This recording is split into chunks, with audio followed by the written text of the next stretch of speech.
We'll start out with our land acknowledgement. On Monday, January 16th, we acknowledge that this sacred land on which Smiths Falls is now located has been the site of human activity for over 10,000 years and is rich in Indigenous history. This land is the ancestral and unceded territory of the Algonquin Anishinaabe Nation.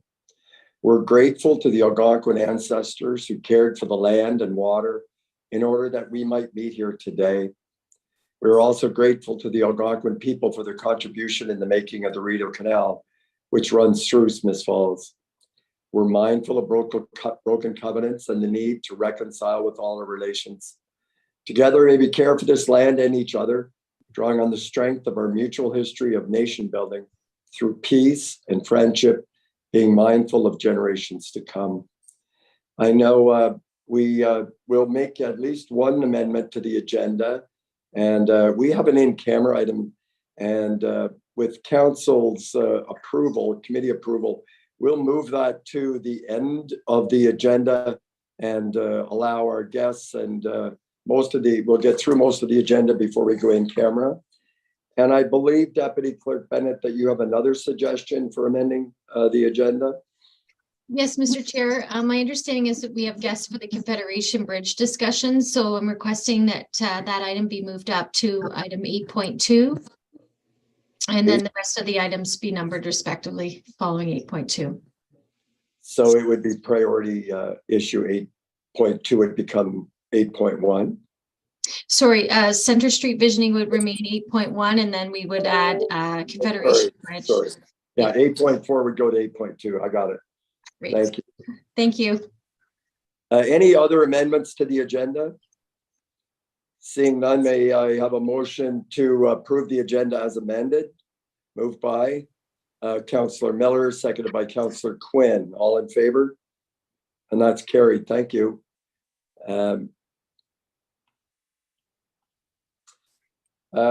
Any disclosure of monetary interests from anyone? Seeing none.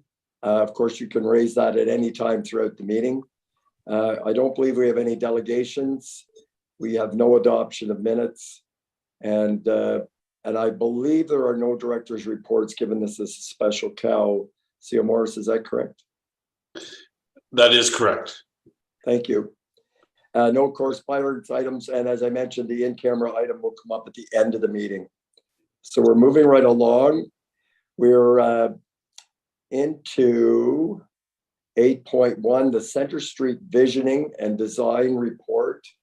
And I believe Ms. Crowder is going to lead us off on this one. Thank you, Mr. Chair, and through you. The report before you provides council and the community with the results of the recent Center Street Revitalization Initiative through the Center Street Visioning and Design Consultation Report developed by FOTEN. This project was the first step intended to engage landowners in the community to determine interest and feasibility of a redevelopment and to create conceptual designs and recommendations to inform the next steps in the process. Staff are recommending that council receive this report as information and that staff be directed to further develop a master plan for the redevelopment of the Center Street area. The cost of the master planning exercise has been estimated at approximately $50,000 and has been included in the draft capital budget request.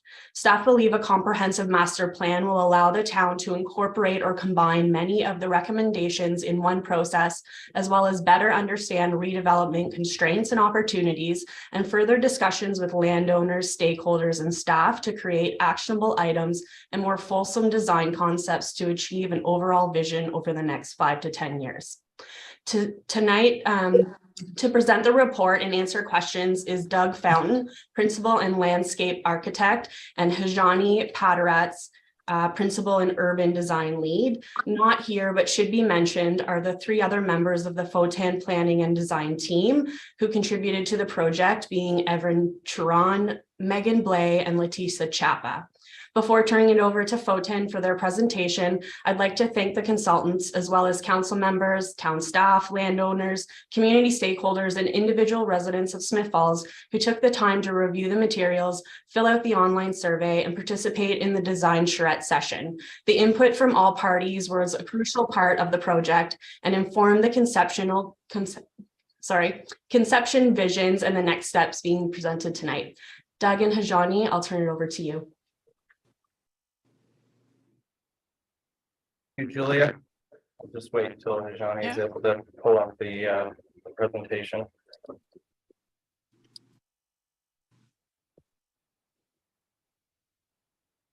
Okay.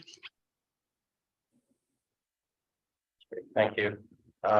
So through the chair, I'd like to also personally extend a thanks to council and staff and stakeholders, and especially the residents for taking the time to input into this process. It was a fairly quick process. If you want to advance to the next slide, Hajani, I'll just provide a quick overview to council on the timeline and the process. So Julia had mentioned the purpose of the study, so I won't touch on that, but the timeline, we started late October on this, and we just delivered last week the final What We Heard report. And the process, as most of you are aware, in speaking with us during the study, it involves some ongoing consultation and regular check-in with town staff. We collected base data and we reviewed a host of relevant background studies and documents that had already been completed by the town. We did site visits to identify the opportunities and constraints that are afforded by the physical site and the existing conditions. We conducted stakeholder interviews, which included the 5 landowners.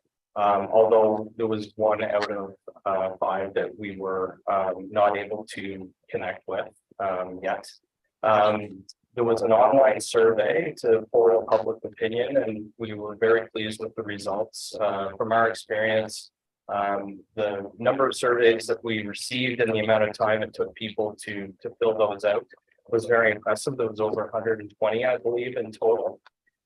And then we did an in-person workshop that included, it was open to the public, and it included a brief review of what our findings were on the existing conditions. We spoke to the industrial history of the subject sites, and then we went into a more interactive community charrette. So again, the input we received through the survey and the charrette was very informative.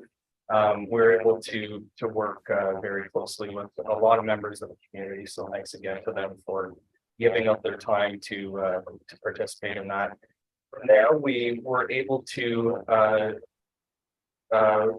synthesize all the findings from this background information gathering into a series of sketches, which we had a check-in with Mr. Granke and Julia Crowder on that, and solicited some feedback, made some adjustments, but you know, from there we were able to present a series of recommendations. So that's all in the form of the As We Heard It report, which is available to you now. I'm not sure if anyone's had an opportunity to review that yet, but everything is summarized within that document. We feel it's fairly comprehensive. And this is very much Coles Notes version of that. So I will stop talking now and turn it over to Hajani, who will present. Oh, no, sorry, I'm still talking. I'm sorry.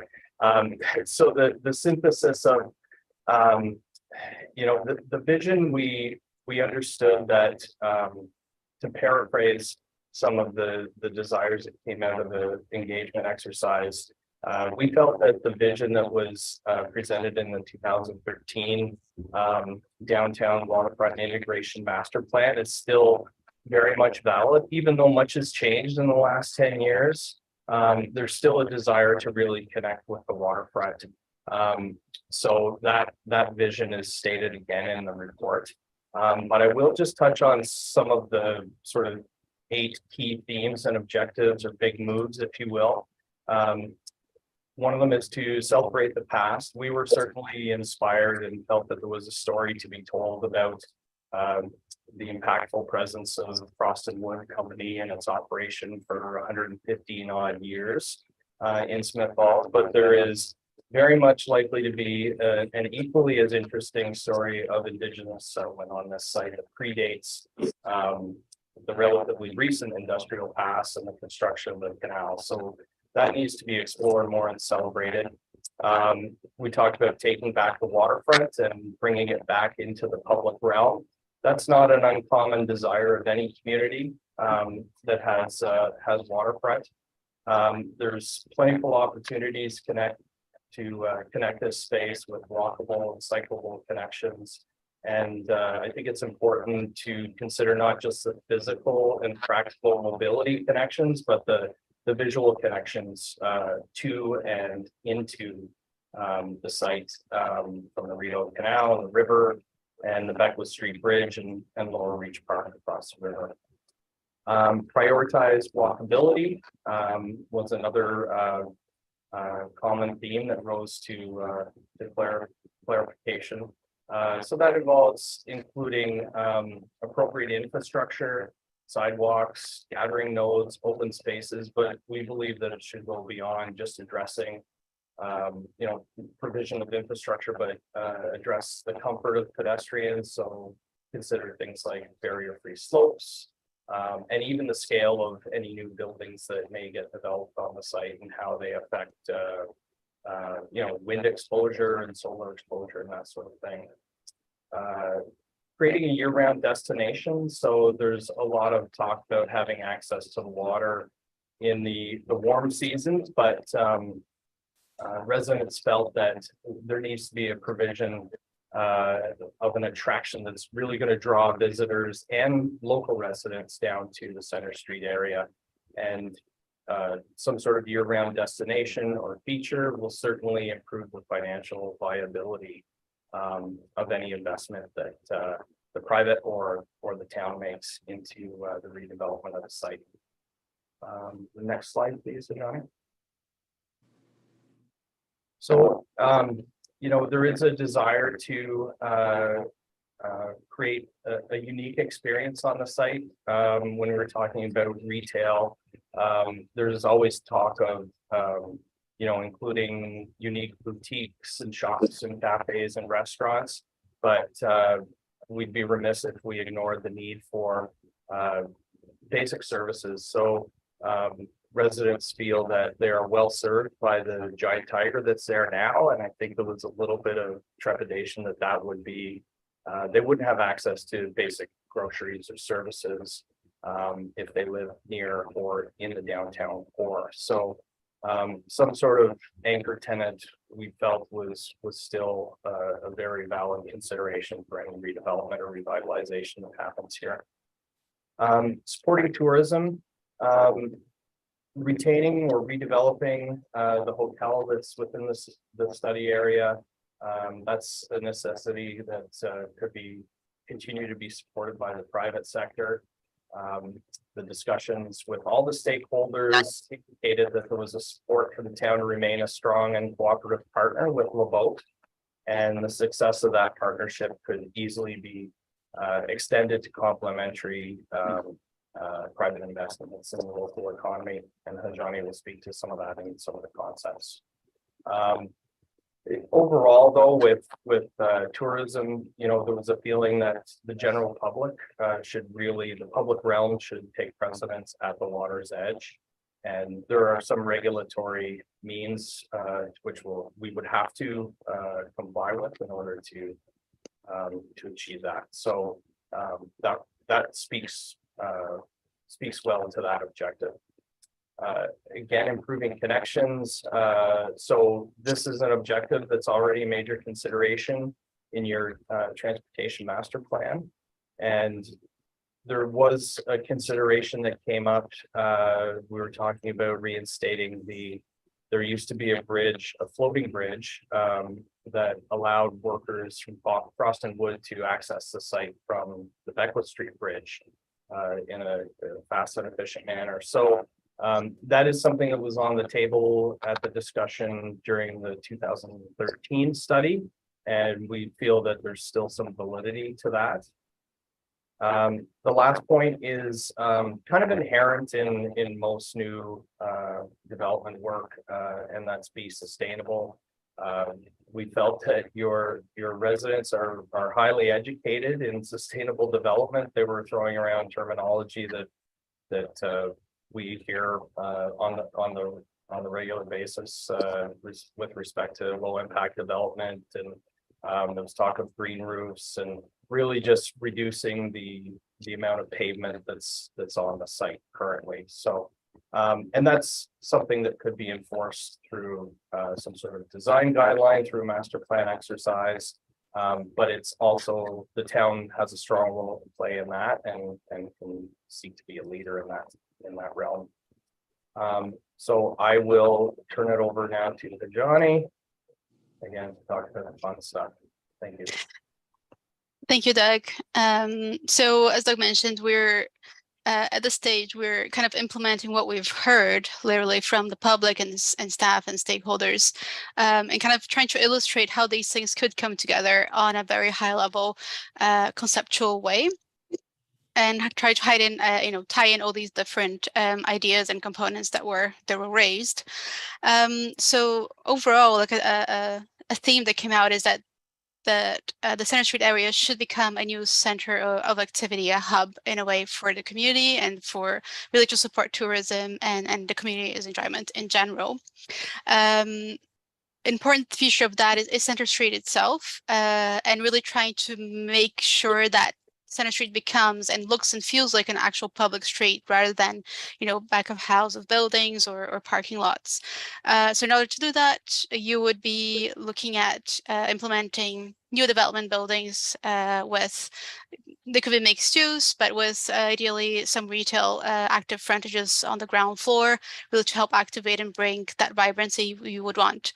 At this location, you're looking at on-street parking, street trees, cycle paths, anything that may fit within that right of way to make it look and feel like a street, and that would permeate through the side streets as well as potential mid-block connections to really implement and create a very pedestrian friendly environment, really take away that view from the park and bring it back to the pedestrian experience. Especially when you're looking at the access from Elmsley, new development and residential occupancy that are happening throughout the area, is creating this new permeability all the way through Center Street and tying back to what that was alluding a pedestrian bridge, connecting back to Beckwith Bridge and Street, but even potentially continuing through the Veterans Memorial Park, Centennial Park, and so on, and really experience the Lock Station and the Rideau Canal.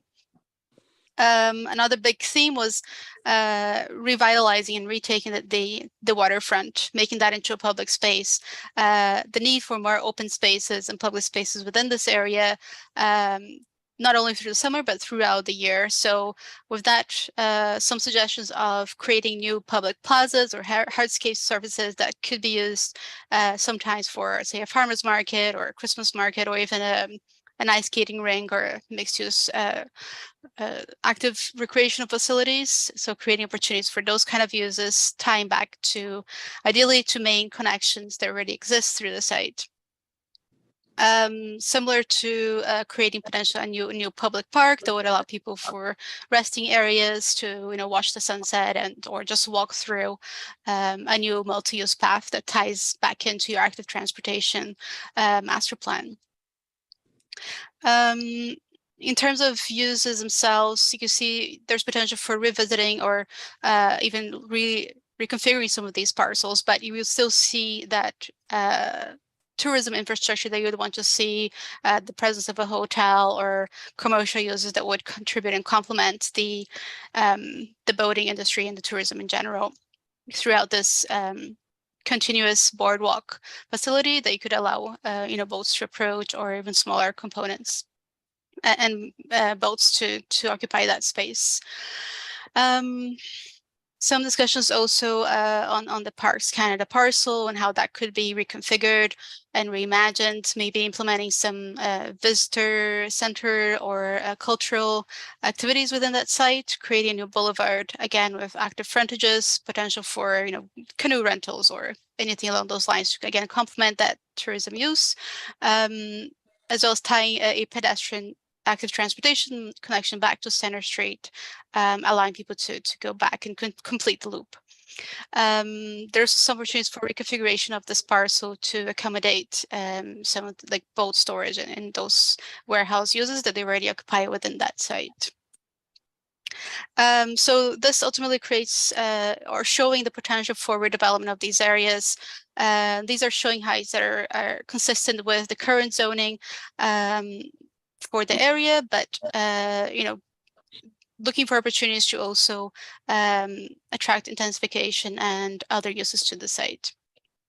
Ultimately, we create a second option. This is looking more at infill potential. So if we're exploring maintaining the, say, the Giant Tiger, the current configuration of the hotel, and what that could look like, as well as, you know, making sure we have active frontages along these existing buildings, transforming surface parking lots into public open spaces to be able to hold special events, festivals, so on and so forth.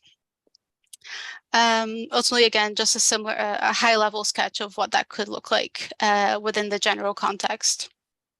With that, we move on to recommendations and next steps. As been mentioned before, the study is recommending the initiation of a master plan process for the area, and it's really to advance and take these concepts into a more detailed enhanced and comprehensive study that will really guide or create a framework to push Center Street into you know, looking at the long-term view and really how we implement these strategies.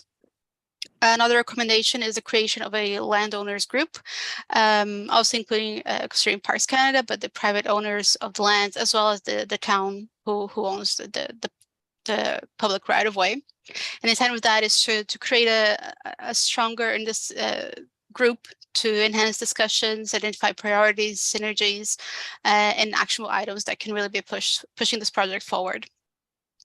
Further engagement is required, or continuous engagement is required with stakeholders, but also making sure Indigenous consultation is well thought out and also present throughout the process. And ultimately, some additional studies that would be required to support a master plan. That those studies vary significantly, but they could include, you know, geotechnical studies, transportation studies, but also identifying opportunities, doing research on opportunities for grants and funding opportunities. There may be environmental concerns, so looking for you know, environmental site assessments, archaeological reviews, cultural heritage strategies. So there's a lot of recommendations on the report of things that you could look at moving forward to have a comprehensive overview of a master plan for this area. With that, I will round up, and again, thank you for allowing us to be here today and present this study for you, and we're welcome to have or take any questions that you may have. Thank you, Hajani and Doug. If you could, I'm sure you're going to take that off my screen. There we go. Thank you so much for being so brief and concise on that. Councillor McGuire, why don't you start us off? Thanks, Mr. Chair. Yeah, thanks, Doug and Rajani. It was a really good public consultation we had at the Kinsman Hall there, and I got a lot of positive feedback from it. I've got two questions. The first is, what do we get out of this report that builds off or really innovates from the downtown revitalization and waterfront integration plan? I can take a stab at that. So that previous report from 2013, it was looking more at a grander scale of the downtown and included Center Street, the area within itself. And that report identified the need for further studies and the importance of that site as a transitional space. What this report does is takes a little bit closer look at the site itself and how that then relates to the downtown and to the waterfront, and what are the actual opportunities to then be able to implement something a little bit deeper.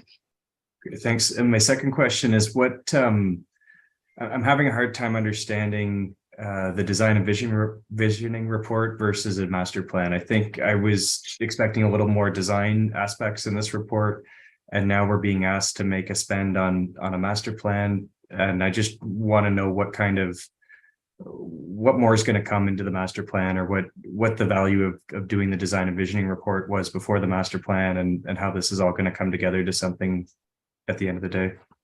Mhm. Again, I can attempt to answer at least some of that. So the scope of this work that's presented today was really a high level visioning, revisiting the previous master plan, understanding if that was still valid, given it's been basically 10 years, hearing again from the public, understanding what the stakeholders and landowners, business owners, how they're seeing this area, bringing all this information together and creating some very high level concepts, show the opportunities that the sites could bring, but there are some further studies that would be required to further understand even technical things. For instance, understanding the industrial history of the site. There may be contamination of the site, so you need to do further studies to really understand that, understand the implications of those components, and what that could look like to really generate developments in the future, understanding the costs, and really understanding the true development yield that these new development parcels could generate in the future. It's also starting, I think, the discussion and engage more with larger stakeholders such as Parks Canada, and how you can really push forward and start looking for creating an actual documentation that would help find funding and ways and mechanisms to generate and create these really interesting things that would, the benefits of the open spaces and the revitalizing the actual waterfront component. Doug, I don't know if you want to add anything. Only just to remind council that the town doesn't actually own any property outside of the Center Street road allowance within the study area. So, the one role that the town can play is to incentivize revitalization. And, this first step is really to reconfirm and revalidate the public and the stakeholder interest in doing so. But it does need to be in a consultative and collective approach, so that all the partners are sort of pushing in the same direction on a master plan. So they would be required to be more involved in that process, because right now we did talk to the landowners, but there's no immediate plans, we understand, to do anything with those individual properties. So if something has to happen, I think there's an opportunity for the town to be the leader. Okay, Councillor Miller. Thank you, Mr. Chair, and thank you tonight for the presentation. Just to further on what you were saying, Doug, you may have just answered my question. It was really about what engagement we've had from the landowner and business owners to date, and how that's been received so far. I think generally they're supportive of the town doing something. As I noted, they don't have any immediate plans themselves, but our experience tells us that they may be sitting back to see what comes out of this report. They'll want some assurance that there is community interest, and there's going to be a cooperative and collaborative relationship with the town and the residents and all the other stakeholders, probably before going forward. So, developers want certainty, and if there's community support, then that certainly helps with that. So, Okay, Councillor Quinn. Thank you. I found this very interesting, and I was there when the previous study was done. This is much more intense. It's taking in a bigger area, and it's taking in an area that really does need to be developed.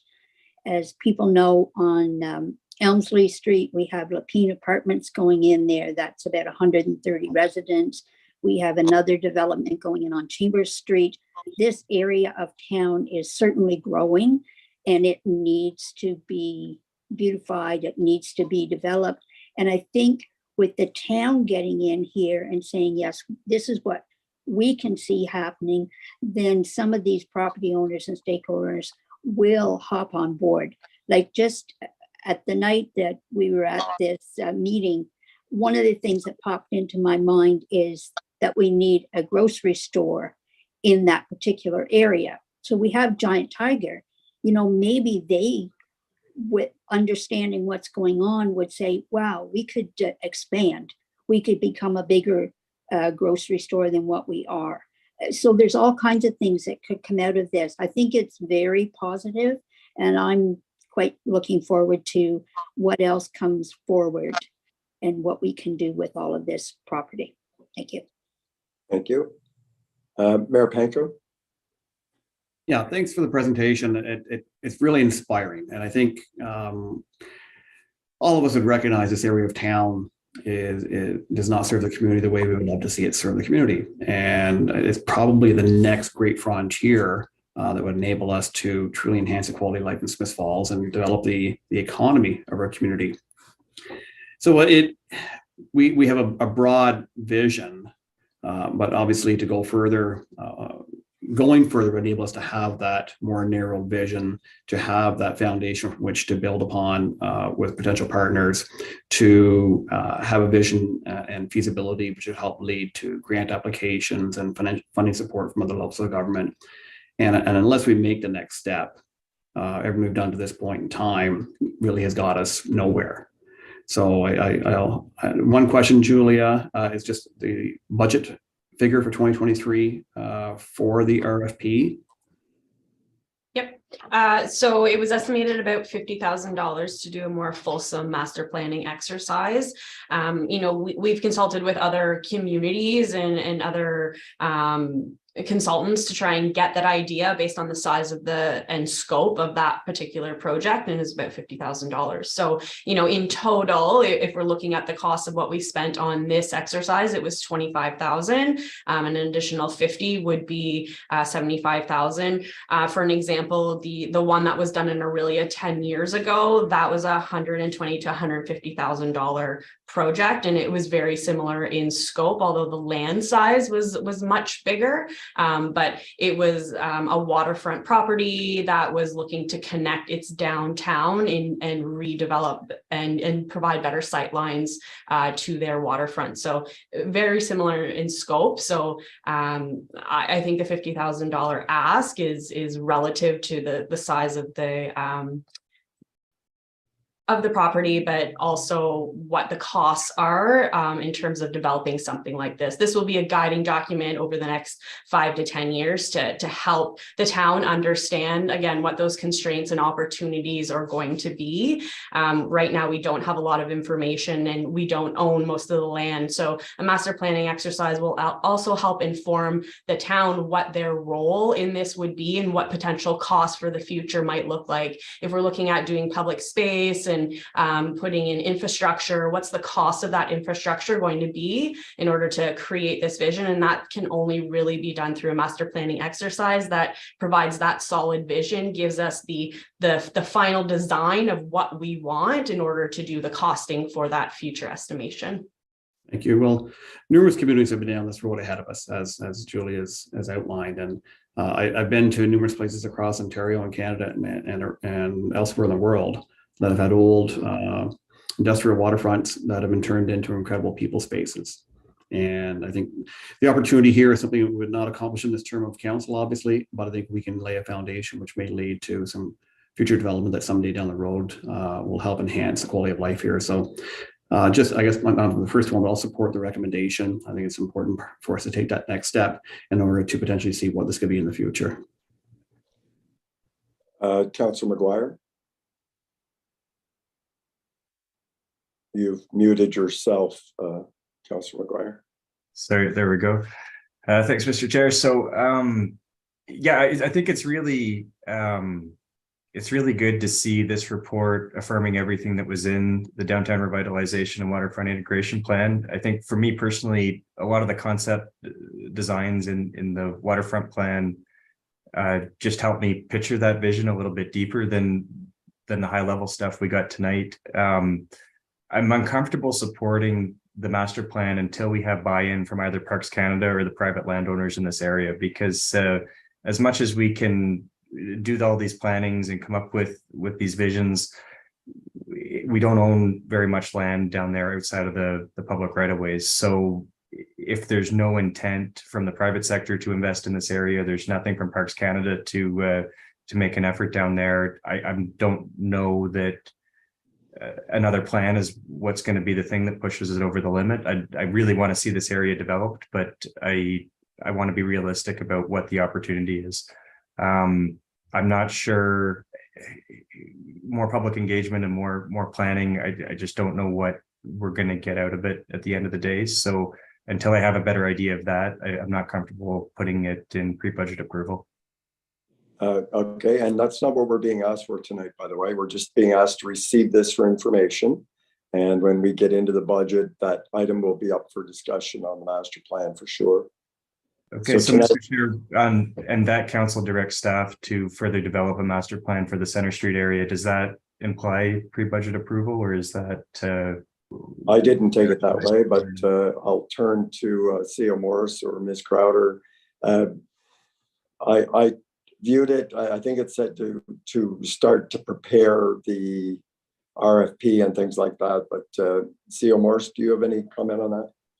Yes, thank you, Mr. Chair. So, so to be clear, the objective this evening is to simply accept this report. And we want to get some idea if council wishes to go to the next step. And that could be, that decision could be debated during budget deliberation. So we're not asking for pre-budget approval this evening. Okay, thank you. Councillor Brennan? Yeah, I'm happy to receive this, and thank you guys. I met with you prior to the public meeting, and it is a potential. And as His Worship said, we may not see it in our time here, but it's groundwork, and I'm happy to receive it, and I'm happy to talk about it at budget time to go forward, so we can get some groundwork done. Okay, thank you. I had a couple of questions. One is I will be supporting the recommendation from staff tonight, and two, I know that you mentioned, Ajani, that the majority of properties are private, but do we have a sense of the actually land mass, how much of it is private and how much of it is public? Because and just a follow-up to that is there's a very large paved area between the shopping mall and the hotel, and I understand that would the master plan confirm who actually owns that? Because there's a lot of public land here, and the land mass may be greater than the private developer's ownership, but I'm not sure of that. If you know what I'm asking. Yes. So my understanding is that public lands at the municipal level would be essentially Center Street itself, and there's an easement or an access easement that ties back into, as you're talking, between the hotel and the Giant Tower component. Most of the lands are in fact privately owned, except and Parks Canada owns a large parcel, as you well know, within the lands as well. And Yeah, then so Parks Canada that's public land. yes. So as a percentage, is it public? I mean, I'm not asking for it tonight, but that would be something that would be clarified in the master plan surveys, or who actually owns what. Mhm. So Yes, that would have to be. We yes. might be 50-50. I don't know, but okay, Julia, did you want to jump in on that? Through you, Mr. Chair. Yeah, we do have some surveys in terms of land use and lot ownership, and the majority, I would say 90% of the property is privately owned. That's removing, the Parks Canada. It is public because it's federal, but it's not owned by the municipality. Right. Okay. So the staff have asked us to, if there's no more comments or questions, to receive this report tonight, to give some indication that we're on the right track. Councillor McGuire suggested that going to a master plan may not provide more or what he's looking for. How do others feel? Are we ready not to approve going out to 10 master plan, but to keep going in this direction and finalize the discussion in the budget. I'm seeing a thumbs up. Councillor Quinn, did you want to add a comment? A thumbs up. I believe that if we don't work on this, then the private sector will have no interest in working on it because they don't delve into things like this. So we have to be the leaders. So I'm definitely going to accept this, yes, recommendation. I'm seeing the majority providing that direction to staff. So yes. Sorry, Chair McKenna, I just wanted to confirm there is a motion on the council agenda for tonight. I just wanted to confirm that council is supportive of that wording, or if you want to remove the second portion. So the portion is that you'll receive the report as information. The second part was, and further, that council directs staff to further develop a master plan for the Center Street area. So just if council could confirm that they're okay with that second portion, or if they want that removed. Thumbs up. Are you folks okay with that? I'm seeing thumbs up. So the majority of council are providing that direction. Thank you for that clarity. And Doug and Najani, thank you so much for your work on this. We appreciate it. And it's nice to see you in person almost. Thank you very much. Thank you. Thank you for your time and interest. Have a good evening. So we were moving on to former item 8.4, which is now 8.2, the Confederation Bridge Report. Director McMunn, are you going to kick us off on this one, please? Yes, I will gladly, Mr. Chair. Good evening, members of council. So this evening, we're having a discussion about the, the future of Confederation Bridge river crossing and what that means for the town. If we recall, the last time the previous council met on this was back on July 25th, 2022. And as a result of that meeting, there were a number of questions that came out of that discussion with council and have since been answered by our consultant, McIntosh Perry. I'll just run through them before I get to the recommendations of the report, just to kind of give us a recap of how we got here today and some of the questions that the previous council had. Confirmation that the preferred bridge design number 2, sorry, let me start again. Confirmation that preferred design option number 1, as illustrated in the general arrangement option number 1 drawing, is a 2-lane bridge. It is not proposed to be a 2-lane bridge. It is confirmed that it is proposed to be a 1-lane bridge if we're looking at a vehicular bridge. Clarification that a single-lane bridge in the province of Ontario is permitted. So we got answers from McIntosh Perry. So it is permitted in Ontario, given the geometry in the area and the annual average daily traffic counts. There's mitigating factors. We could be looking at a yield sign on one side or the other, or full stop control or what have you. So that's something that we'd have to look into a little bit more. And a lot of that is gauged by the presence of traffic and the volume of traffic. But long story short, it is permitted at the end of the day. Confirmation of whether or not the bridge abutments and center pier were included in the engineer's estimates for the different options, being, a couple of different options for a vehicular bridge and a couple of different options for a pedestrian bridge. It has been confirmed from the structural engineer from McIntosh Perry that those costs were included in the Class C budget estimate. Do the preferred design options reflect a cloned look? The answer to that is yes, as much as possible. With today's bridge design guidelines and construction materials, we're trying to propose to clone either vehicular or pedestrian bridge as closely as possible. If a new vehicular bridge were installed, would that meet traffic warrants necessitating a signalized intersection at Beckwith Street south of Confederation Drive? How would this affect traffic flow on Beckwith Street? So this was in the answer to this question was subject to Tom Grease, who's on the call here from McIntosh Perry. And currently right now with the traffic counts that were used for the municipal Class EA analysis for the traffic movements in the area, some of that data was a little bit older data. However, we feel as though it might be reflective of today's traffic patterns and volumes of traffic, very closely mirrored, I guess. So right now with the traffic, it isn't subject to any full stop control on Beckwith Street at Confederation Drive. However, if we were to put a vehicular crossing in, it would be something that we ought to monitor. And it's not to say that signalized intersection would never be required, but currently right now it wouldn't be required. And then financial implications need to be considered based on which option is most favorable. So not so much a question, more so a statement.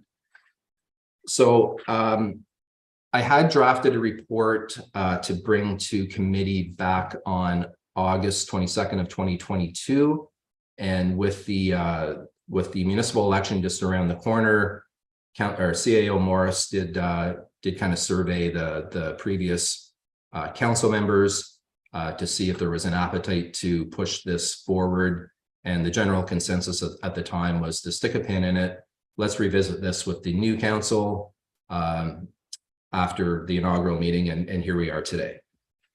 So I'm just gonna kind of reiterate the recommendations that we're looking for this evening, and they haven't changed a whole lot other than the very last recommendation, which is staff's preference for what type of crossing we're going to see on, well, what type of crossing staff would prefer, but again, it's council's prerogative which way we go on this. So the first recommendation is for council to direct staff to publish the notice of study completion for municipal class environmental study. That's pretty well given. So we need to post a notice, the study of completion, just to say we're wrapping this portion of it up, knowing that there's more work to take place for, obviously, for design of whatever the selected structure is.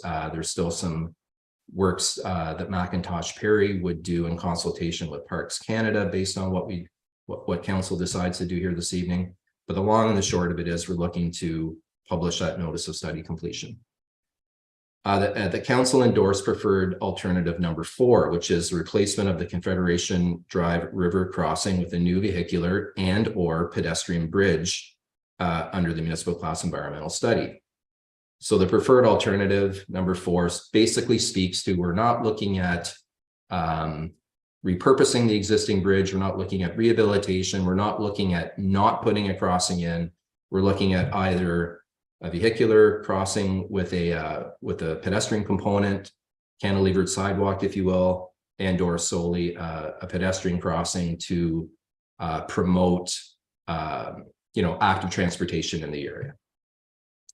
And then the last one, where I noted before, has changed from the original August 22nd draft of this report, is that council endorsed the preferred design option for the replacement of the Confederation Drive River crossing with the pedestrian bridge. Option number 2, as presented in Committee of the Whole Report 2023-008.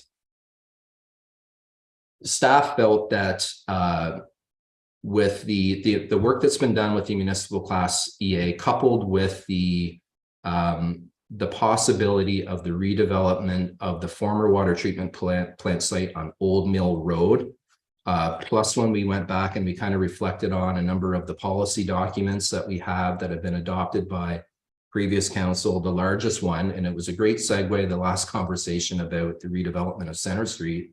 There was a lot of talk about the downtown revitalization and waterfront integration master plan.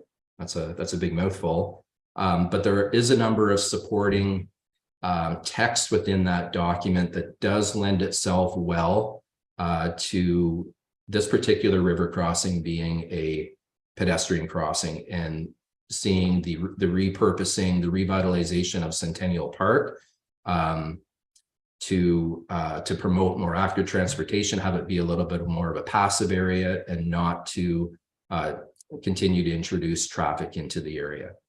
The one thing that I wanted to note was that there could be some question out there, and I know there's some local interest in a vehicular crossing, and that's 100% warranted for those people. But the one way that we have kind of looked at that we could mitigate some of the concern of traffic congestion from the Abbott Street Bridge being initiated or opened, I guess we'll call it, swung, is the is the introduction of a variable digital message board at Beckwith Street North, where it turns to Abbott Street and then goes out to sorry, did I say Beckwith? I meant William Street North, where it hooks up with Abbott Street and goes out to Beckwith Street. So there could be a preemptive dynamic variable sign in advance of that turn to alert motorists that the bridge is in operation. And for those that wish to bypass that, they could go out William Street to Beckwith and make their way around that way. There also is an attachment to the report, be the very last page, where we do have confirmation from Samir Group of companies who are actively working with Julia and her team and Malcolm and myself to a certain capacity about the redevelopment of the former water treatment plant. And they are in support of a pedestrian crossing at this site.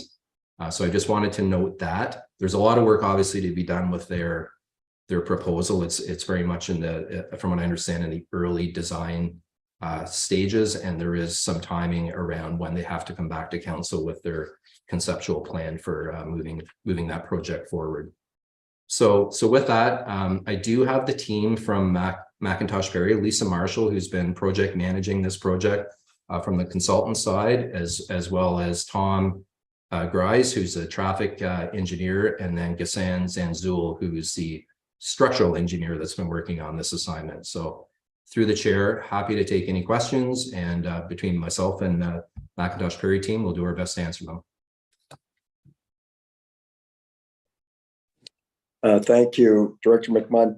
Could I just suggest a couple of things? First, does council support the posting the notice of study for completion of the environmental scan, the environmental study?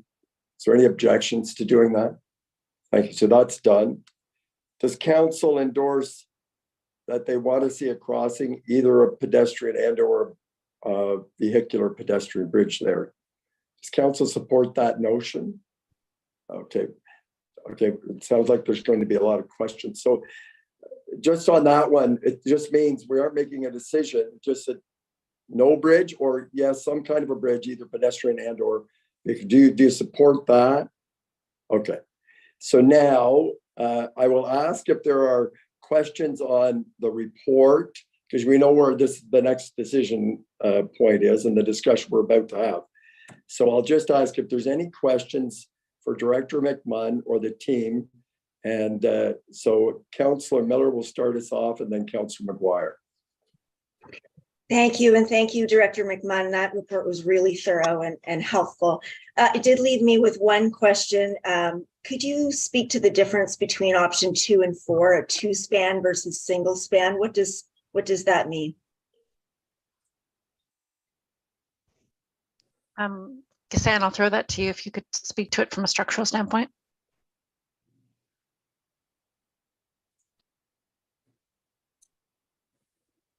For 2-span bridges mean like we're gonna have pier in the middle of in the river, in the middle of the bridge, and then have cross them, and the crossing using like two opening basically.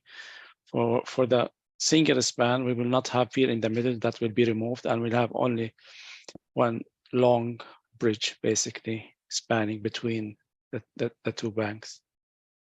This, I mean, the technical difference basically between two of them. Yeah. Thank you. Okay, Director McMahon, you wanted to comment? Yeah, if I could, through the chair, I guess, so Ghassan's assessment of that is absolutely correct. I think the only thing I would add, and I'm not a structural engineer, is that a 2-span bridge would necessitate the use of the center pier. However, if a single span bridge were selected, it obviously wouldn't require the center pier, albeit it would have to be engineered a whole lot different because it has to span from one abutment to the other. So that could have an increase, and likely would have an increase in costs just from the structural components of the bridge itself to span from one side to the other. So I just wanted to make that distinction. And the same could be said for a pedestrian bridge as well. Thank you. Councillor McGuire, you had a question? Comment? Mr. Chair, my question is on the Class EA for alternative 4 replacement of the bridge with a new vehicle and or pedestrian bridge. I want to understand why vehicle and pedestrian are under the same alternative and they weren't separated into separate alternatives. We kept them together just because they were very, like when we were going through our evaluation table, they were very similar. And it comes down to a traffic perspective at the end of the day, whether vehicle is warranted. The bridge has been out since 2015. So it sort of comes down to, is it a necessity for the town to reinstate the structure? So that's sort of the main driving force from that point of view. If we went through the evaluation table and had them, they would have had very similar, you know, from an aesthetic, from an environmental impact, various other aspects, they would have been very similar. So we would have been reiterating the same thing. So we kept them together. We evaluated them together, and it comes down to now solely, you know, is this bridge warranted from a pedestrian and vehicle perspective? From a vehicle, do you need it to support your community, or, you know, is going an active transportation link a better option for the town? Okay, so the traffic consideration on the bridge is outside of the scope of the Class EA is what I'm Well, the hearing. traffic, no, it's that is one component. That is probably the biggest driving force on this, whether a bridge was required to be put back in. And that's why the majority of the aspects in that evaluation table would have lined up very similar for pedestrian versus vehicle, with exception to the traffic. So we did look at the traffic. We are having that discussion. It doesn't, traffic, it seems, and you know, during the PIC, we got a lot of different feedback from the public on, you know, whether it be a vehicle or pedestrian. It seemed pretty split. In our essence, in looking at the demands and the bridge being out since 2015, it doesn't seem like it's impacted, you know, travel throughout the community. So it's just, it comes down to almost a preference, and that's what we're putting in the question tonight, to see what, you know, the preference is. Is a vehicle bridge warranted based on traffic or pedestrian? Okay, thank you. Okay, who's next? Mayor Panka. Thank you. Yeah, a couple of questions. One, just to the piers and the pier and abutments. And the answer we provided last fall spoke to the replacement with new concrete structures. And so from a heritage standpoint, if we wanted to preserve them, I know there's a suggestion it would be an additional $25,000, I guess, to go through an evaluation to see what will be required to preserve them. If they are, so I guess to rebuild them, there's a certain degree of uncertainty. I assume we don't know what the cost would be if we wanted to rehabilitate them. Or is there a cost savings from the prices you've outlined here, the estimates you've outlined, if the pier and abutments were sufficient to carry either the replacement bridges, or is there a difference in cost if what's there now can be used? Who wants to take that? Is that clear what the mayor's asking? Yeah, I can stick handle it a bit, like, and Ghassan can interject, but we did talk about this just prior to the meeting. So our initial cost estimate, just to expand a bit further, did include the removal of the existing structure in our cost. And if the existing piers in the current design that we have, the abutments and piers are being replaced. We've costed out that way, it's a full replacement. Now, if we are able to preserve the center pier and abutments, or rejig the abutments slightly to make them look aesthetically pleasing with the, you know, limestone that's out there now, then there would be a cost savings with respect to the pier, and you would be able to reduce your fees for option 1 by approximately $140,000 and option 2 by $75,000. And is there a different load requirement for option 1 and option 2 when it comes to the integrity of the pier and abutment? So would a active transportation bridge have a lower threshold? Yeah, Ghassan could probably speak to it, but yes, there's different bearing capacities that the pier would need to be taking versus a vehicle versus a pedestrian bridge. Yeah, I mean, reusing the pier and the substructure, basically, yeah, it's pending on the the investigation and the inspection that have to be done. But there is a bigger possibility that could be reused for just pedestrian bridge because the load will be lower and of the superstructure itself and the traffic itself. The pedestrian traffic will be much lighter than the vehicle traffic. So yeah, there is a big possibility if we do the investigation and the inspection of the apartment and the pier, there's a bigger possibility that could be reused for pedestrian bridge for sure. Okay, thank you. Anyone else? Okay, so the question really comes down to preference, as Lisa mentioned. There is a cost factor, obviously, too. It's not just a personal choice. There is a cost here. Are people ready to? Well, I'm asking you. It's our job to make a decision here tonight. Hopefully tonight. Councillor Robinson, do you want to comment? Yeah, thank you, Mr. Chair. I realize that this topic has been a contentious issue for the past number of years. I can't support the design option, which is replacing the existing bridge with a pedestrian bridge. I will, however, be supporting the preferred option of replacing the old bridge with a new vehicle and pedestrian bridge. As I stated in my email to CAO Morris on December 18th, 2022, this was an election issue and it had to be addressed, and I'm glad that it is. The cost, while high, is not going to get less expensive the longer it takes to resolve, and depending on the outcome, I can see this not going away anytime soon. It's important to note that during the all candidates debate, all existing councillors, with the exception of Councillor Brennan, expressed a desire to wait and see what the developer comes up with. Well, I see that we got the response from a SMERG group on the 12th of January about their thoughts, and it surprisingly sounds solicited to me.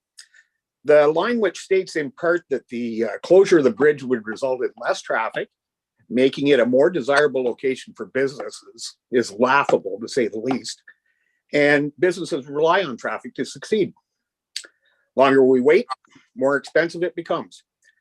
I personally would have thought the best case scenario for any redevelopment would be to close off Old Mill Road at the bottom of the hill, and that would give access to the area by Confederation Bridge off of Beckwith Street or by Confederation Drive via Strathcona off of Abbott.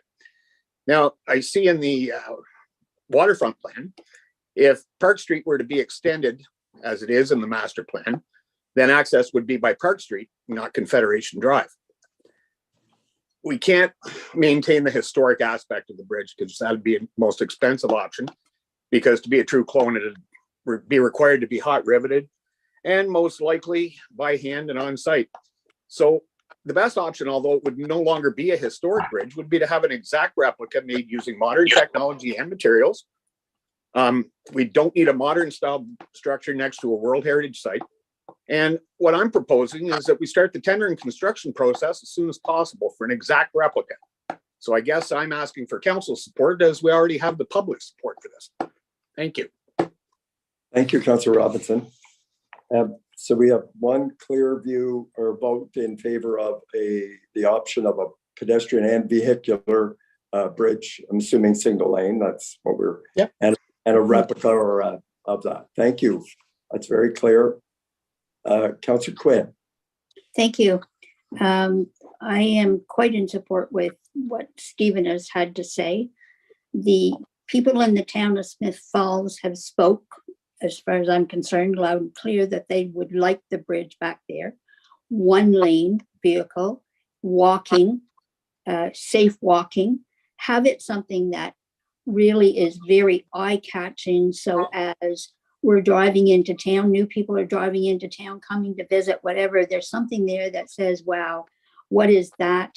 Let's find out, and then let's go into this beautiful park that we do have. And Centennial Park is a gorgeous park. I mean, you couldn't have seen anything more beautiful at Christmas time than all those lights. But as I was coming across the bridge, I'm thinking to myself, if I didn't live here, how would I get there? And how many people have said that? So I really think that we do need the bridge back. And the park is a great gathering spot. People love to be there.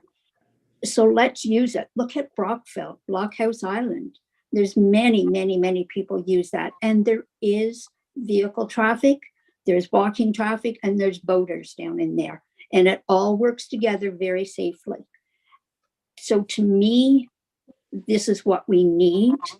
And one of the other things that I keep thinking about is, okay, we want people walking, we want people using the park. Totally understand where they're going to park. Nothing is ever said about another parking place where people to park so they can enjoy this beautiful area of ours. I have concerns. I hear Samir and I understand. No, I don't understand, but that is their right to say they don't want the bridge. I don't understand why. But my concern is the bridge doesn't belong to them. It belongs to the people of the town of Smith Falls. And those are the people that we should be listening to. If I have any regrets, it's that when I was on council prior to this and the bridge was taken down, I wish then I'd have pushed like heck to get it replaced right then and there, never mind waiting until the costs have gone so high. But it has gone very high. So we have to work with this. The other thing is I noticed in the report about extending Strathcona down to Old Mill Road. Wow, I can't even imagine how you do it and what the cost would be. So you're talking about costs. That one is just out of this world as far as I would be concerned. So I am very much in support of having a bridge put back there, eye-catching, and one vehicle and walking and biking. Thank you. Thank you. So we've got two definite, and that's terrific. Thank you. Mayor Panko. Thank you. Staff have done a really good job here of preparing the report and outlining the contributing factors that really support the recommendation. And when I think of this entire area, what type of community and experience are we trying to create? And we know 2013 waterfront integration, downtown revitalization, waterfront integration master plan, as Dr. Rick Munn says, it's quite a mouthful. It speaks to it, a place for people, an environment that enables and encourages active transportation. One that contributes to the health and well-being of our community. So do we need or do we want cars driving through what is now park space? What are the advantages? Is it simply something that we've had it before and we want it back? And is that enough reason to justify the kind of investment and also bisecting our park with vehicles? And I've heard from people who said, please do not put cars back in that park. Don't put a bridge back there that's going to encourage cars to drive through there. It's beautiful space right now. It's quiet. So what are the drawbacks of having a bridge there that's going to encourage vehicle traffic through there? It's going to result in noise and traffic, safety issues, and emissions, etc. And the advantages of having a bridge really are the perception that it will create some time savings. And are the time savings significant enough to justify the investment? So what really contributes to a greater quality of life in our community? And we speak to our strategic plan over the last couple of terms, and the term we're working on right now is it's enhancing the quality of life within our community. And I think having an active transportation bridge there supports the quality of life. I don't believe having a vehicular bridge there adds to the quality of life in our community. So it is a possible merits of what may be a minute or two time savings enough to justify a new vehicular bridge there. And that brings us to the financial considerations, because is this a piece of essential infrastructure? Well, we managed 8 years without it. 8 years. Traffic counts were modest before closing. And we know that the improvements that we made at Abbott and Lombard have made a major difference in enabling traffic flows. Anybody who's been stuck on Abbott when the swing bridge was out, had the experience of knowing it's not a long wait. And once that bridge reopens, that queue empties very quickly. within a couple of minutes, I've been backed up to Rita Lumber, and within 2 minutes, I'm through that intersection. And I don't think if I had a bridge at Confederation Crossing and went around and I got back up Lombard to the intersection at Abbott, I'm probably stuck there while the green light is open for the swing bridge, the traffic coming from the swing bridge in Abbott. So I think that was a major improvement. I don't think we have any time savings, any significant time savings if we put a vehicular bridge back in there. And can we justify a $2.6 million investment here when we have such a significant infrastructure deficit? We've got roads, sidewalks, sewers, water mains. We've got wastewater treatment, water treatment facilities that we need to maintain. We look at our capital needs for the budget this year. Without the bridge, we still have about $17 million in capital work we need to do. And we know that every year we face the deferral of critical infrastructure renewal and rehabilitation because we only spend so much money. So in the end, we need to ask ourselves why. And I know there are some members of our community who are very passionate about the bridge, members of this council, obviously, who are very passionate about the bridge and want to see it replaced with a vehicular bridge. But I hear from just as many members of the public who say we don't need a bridge there. We've been fine without it. Don't spend the money on that bridge and don't impact the quality of life in that park. So MTOs indicate, we have the reports here, that a single lane bridge is suitable if we have traffic counts of around less than 200 vehicles a day. And so if we put a vehicular bridge back there and traffic counts are higher than that, then there's a further impact.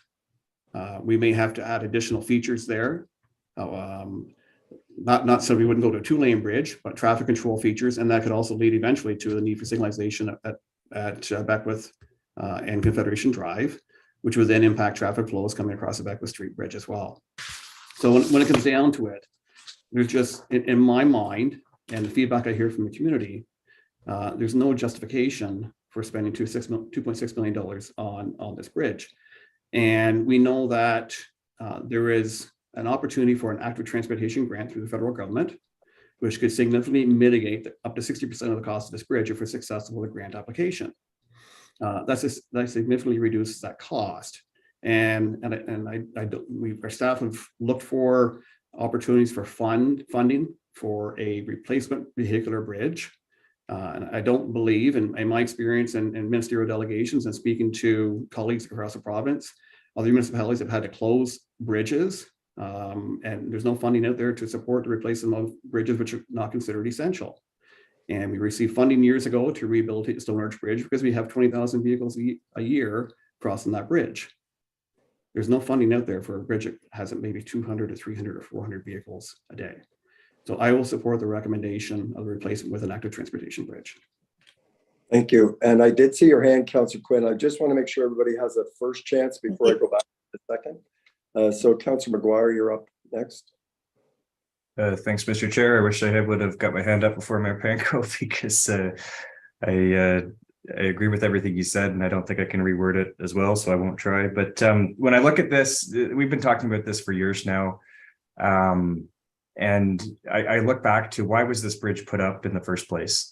And the reason for that was that there was a sprawling industrial park on the other side of the river, and there was companies using the water power to make their wares. They had warehouses, and it was a bustling spot, and that got transported goods across the river. In the 60s, the park went in, and with it Confederation Drive. And I think in the peak of car culture, it made a lot of sense to put a road through the park. But now in hindsight, we've got the waterfront integration plan, and we can see how that space can be joined back together to one cohesive public recreational area that can be better leveraged for everybody, because it's that street going through right now really limits our use of the water tower side. The part that I disagree on tonight is that I don't think that we need to rush ahead and put a pedestrian crossing in to replace Confederation Bridge. Parks Canada has a water crossing just upstream. And the reason why we are looking at putting a pedestrian crossing in is because the Parks Canada crossing isn't safe. Yep. I think they should be working on making a safe pedestrian crossing or splitting the cost with us if we're going to build a pedestrian crossing before we like this is, they've got to be taken into account here too. The other thing to look at is that there's a water crossing downstream at the water treatment plant. Is there an opportunity to rehabilitate that to allow for pedestrian traffic and allow for another crossing? I don't have enough information to say yes, I want to go full steam ahead on this, and I really want to see why Parks Canada can't make that dam more safe and more accessible for cyclists and for pedestrians to get across the river there where the structure's already in place. I think after our last budget discussion, there's no question in my mind that this would solve a lot of our issues with trying to balance the budget. The idea that we would spend $2.6 million on 200 cars a day when we have roads that have 10,000 cars a day that need work, to me just doesn't add up. And the reason why this isn't in our asset management plan goes back to all of the reasons that Mayor Panko just brought up, that the bridge hasn't been there for 8 years because it's not a critical piece of infrastructure. It's not in the asset management plan because it's not a critical asset.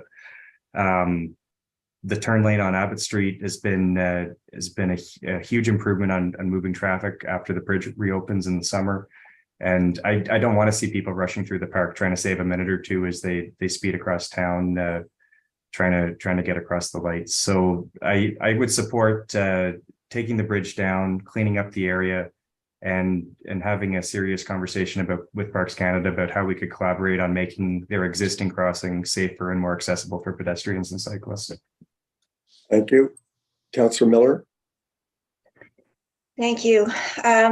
One of my biggest concerns about this project was the impact the decision would have on the redevelopment of the old water treatment plant. And I think we've all walked around there or looked at the plant, and we know it desperately needs to be developed. So with that being clarified in Mr. Haynes's letter, it's clear to me that a pedestrian bridge is the best option. And while I admire Councillor Maguire's thought about working with Parks Canada, we know that we continue to wait on their sort of master plan for the area, and that could be years before they're ready to move forward with that. And I think what I am hearing is people want a decision, and we want to be able to access that waterfront. That property is a huge draw for residents and tourists, and it's a beautiful park, and having it a safe pedestrian park, I think, is the most appropriate thing. It'll make our waterfront easier and more enticing for residents and tourists. It will build on our active transportation network. It will encourage healthy lifestyles and activities.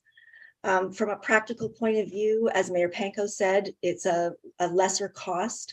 So that frees up money for capital projects, not just this year, but in future years, with a reduced chance of having to borrow money to complete, our very assertive budget goals this year with capital projects. And to apply for supporting grants, I'm always in favor of using somebody else's money to do our work. So it's really appealing to me and saving our taxpayer dollars for other projects. And so, having the bridge out of commission for so long, it's allowed us to get used to going on the main routes. We've just developed our downtown. It's beautiful. I don't want shortcuts that would take us out of our downtown. And I appreciated Director McMunn's concept about a sign talking about the bridge. But to be fair, the Lombard and Abbott intersection is not what it used to be. It's quick, it's easy. And so for all of these reasons, I support the staff recommendations. Thank you. Councillor Brennan, please go ahead. Thanks. This is going to come as no surprise to anyone sitting here or listening. This bridge has been closed for 7 years. I've been advocating to get it replaced. I talked about it in October. When I knocked on doors, I had absolutely 0 people tell me that we should not be doing this. I read a couple of weeks ago, Lanark County Council has decided to replace the Blakeney Bridge, not with 1 lane, but with 2 lanes for $4.2 million, which is a rural bridge. I mean, I really have nothing to add because I've talked to the consultants. I've been through up-team meetings, and I'm really disappointed. And, I thought I was pretty successful in the election and I ran on this, and it doesn't look like it's going forward. So unfortunately, it's going to be up to you, Mr. Chair, because I'm definitely in favor of a pedestrian or a vehicle bridge with pedestrian features, which will still serve active transportation. Thank you, Councillor Brennan, and you definitely have been consistent. Councillor Quinn, you did want to come back after people have had a chance. Please go ahead. Please, thank you very much. So I have a few comments about the statements that have been made. I don't look at it as being time saving at all. I wouldn't go through the park because I was going to save myself a few minutes of driving. I go through the park because it's a beautiful place to go through. And I think that's what most people do. The other thing is, we take that bridge away, how do you get to the park? You're going to go down Old Mill Road? That's lovely, really. It's been there for a long time. People want it. And guess what? If we can't afford it, someone that ran for council put a whole lot of work into investigating how we could rent a bridge. So has anybody thought about that? We don't have to lay out big dollars. Maybe we could rent a bridge. We could have a rented bridge in there for a while, see how it goes. And working with Parks Canada, we can't get them to move on other things. How are we going to get them to move on anything like this? They just don't seem as if they're there with us. And the other one, I've had many people, even today, as I was sitting here tonight in this meeting, my phone has gone off with someone sending me a message about Federation Bridge. So if we really, really think that there's more people that don't want it, then let's put a petition out there and hear from the people. Anybody afraid to do that? Let's hear from the people. Let's hear what they have to say. Because I really believe there's more that want it than don't want it. But let's do it. Let's do it right. And let's turn it into something that's very eye-catching, appealing, and for people to say, wow, look what Smith Falls has. Thank you. Thank you, Councillor Quinn. I won't say the final word to me because I'm sure we'll be having other discussions on this. I have carefully read all the reports as Councillor Brennan and others and Councillor Robson have, and I do support a pedestrian bridge going forward in that site. I also support removing the old structure as soon as possible and starting tenders on getting that what is now a rusting hulk of a thing to get it moved out of the way. So I am ready to support and none of us like on these important issues to have a council split like this. It's I hear everyone's passion. The rationale is solid. I hear everyone. And but I look at the I think Councillor McGuire said something at the all candidates meeting. It's about we want something like this, or do we need it? And sometimes wants and needs are different. And I think the need for a vehicular car bridge there doesn't warrant it. If we were started from scratch, it would never get off the ground. So I'm in favor of a pedestrian bridge, and that's as my tally as it's 4 votes to 3. And I'll remind my colleagues, if and when we make the final motion in council, that council will rally around this decision, and we'll go forward from there. So I believe at council tonight there is a potential motion, Deputy Clerk Bennett, that might be coming forward. Yes, you're correct. The recommendation is outlined in the report by Director McMunn, has been included on the council agenda for council's consideration. So if everyone's supportive of the wording as noted in the report and in the council agenda, then that would be the wording for tonight to come forward. I know that, thank you. I know that Councillor McGuire did raise not even putting in a pedestrian bridge until all avenues with Parks Canada have been explored. Would that change the wording of that? I guess it would change it if council agreed with Councilor McGuire. Do you want to say any more on that, Councilor McGuire? Could you live with the motion the way that it's been described? Thanks, Mr. Chair. I'd prefer if something about investigating that route would be included, because when you look at the design of the dam, from my view, it's a concrete gravity structure. So the concrete's there to hold the water back. So it's got a lot of weight to it. So to add a deck that could support pedestrian and cycling traffic might not be a big design modification. It could also save a lot of the in-water design or the abutment conversations. So if there was an opportunity there to partner with them, or if they could improve the existing crossing that's already at the site, it could be an opportunity to save the town $1 million. And I think it's worth looking into. So I'll look to Mayor Penko and Councillor Miller to see if adding that caveat to our motion would be acceptable to them. Mayor Penko? Yeah, I would say it's something to pursue potential arrangements with Parks Canada for the enhancement of their property to accommodate an active transportation crossing. There might be something, I guess, Councilor McGuire thought fits.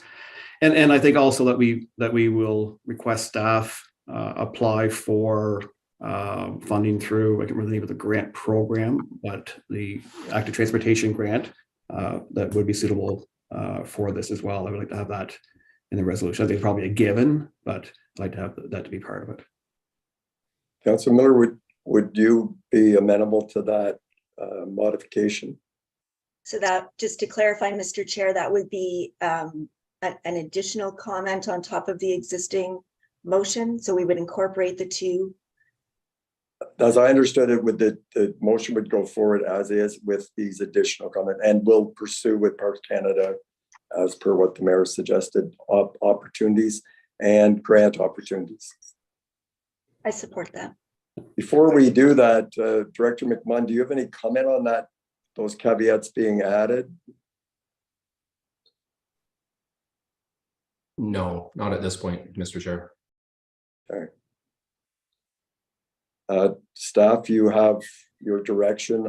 I thank Lisa and Hassan both for helping us through this important conversation and for the work to date. Thank you very much. Thank you. Thank you. Item 8.3 is now the interim tax bylaw report. Is Mr. Dickey with us? There he is, I believe. I see he's here. Yeah, Stephen is here. He just needs to turn on his camera. I believe his microphone's turned off as well. Okay.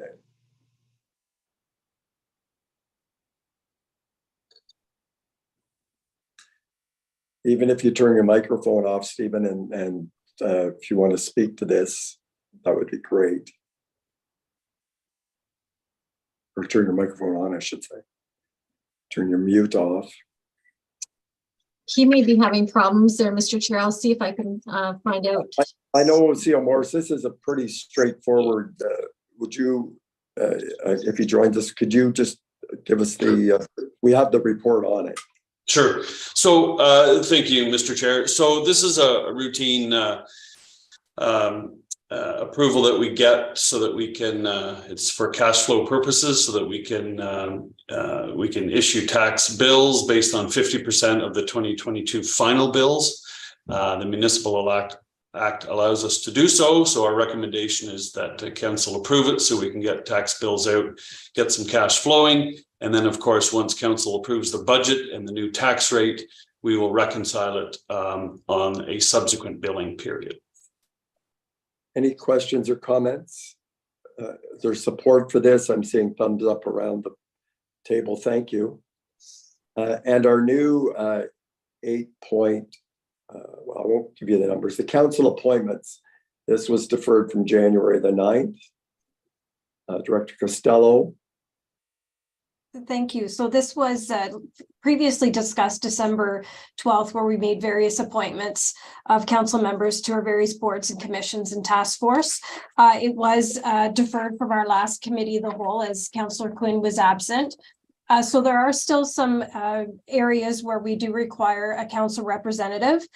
There is a spot for one more representative on the Municipal Heritage Committee. It's not mandatory, but there is space for one more if one would like to apply. The Rideau Environmental Action League requires a council rep, as does the Rideau Corridor Landscape Strategy. Councillor McKenna, you did express interest in that last week, as well as the Community Safety and Wellbeing Advisory Committee, which is a committee through the County of Lanark. So that's up for discussion this evening and appointments at our subsequent council meeting. Okay, are there any new hands going up for Councillor Quinn? Thank you, Councillor McKenna. As you notice, I only have one committee that I sit on. I did apply for 6. It wasn't that I was trying to goof off or anything, but anyway, I would be quite willing to sit on REAL if no one else does. The new Traffic Advisory Committee, I believe, is coming forward. I'd love to sit on that. The other one, I believe, do we still have someone sitting on the Cataraqui Trail? I have sat on that before. Is that one to be filled?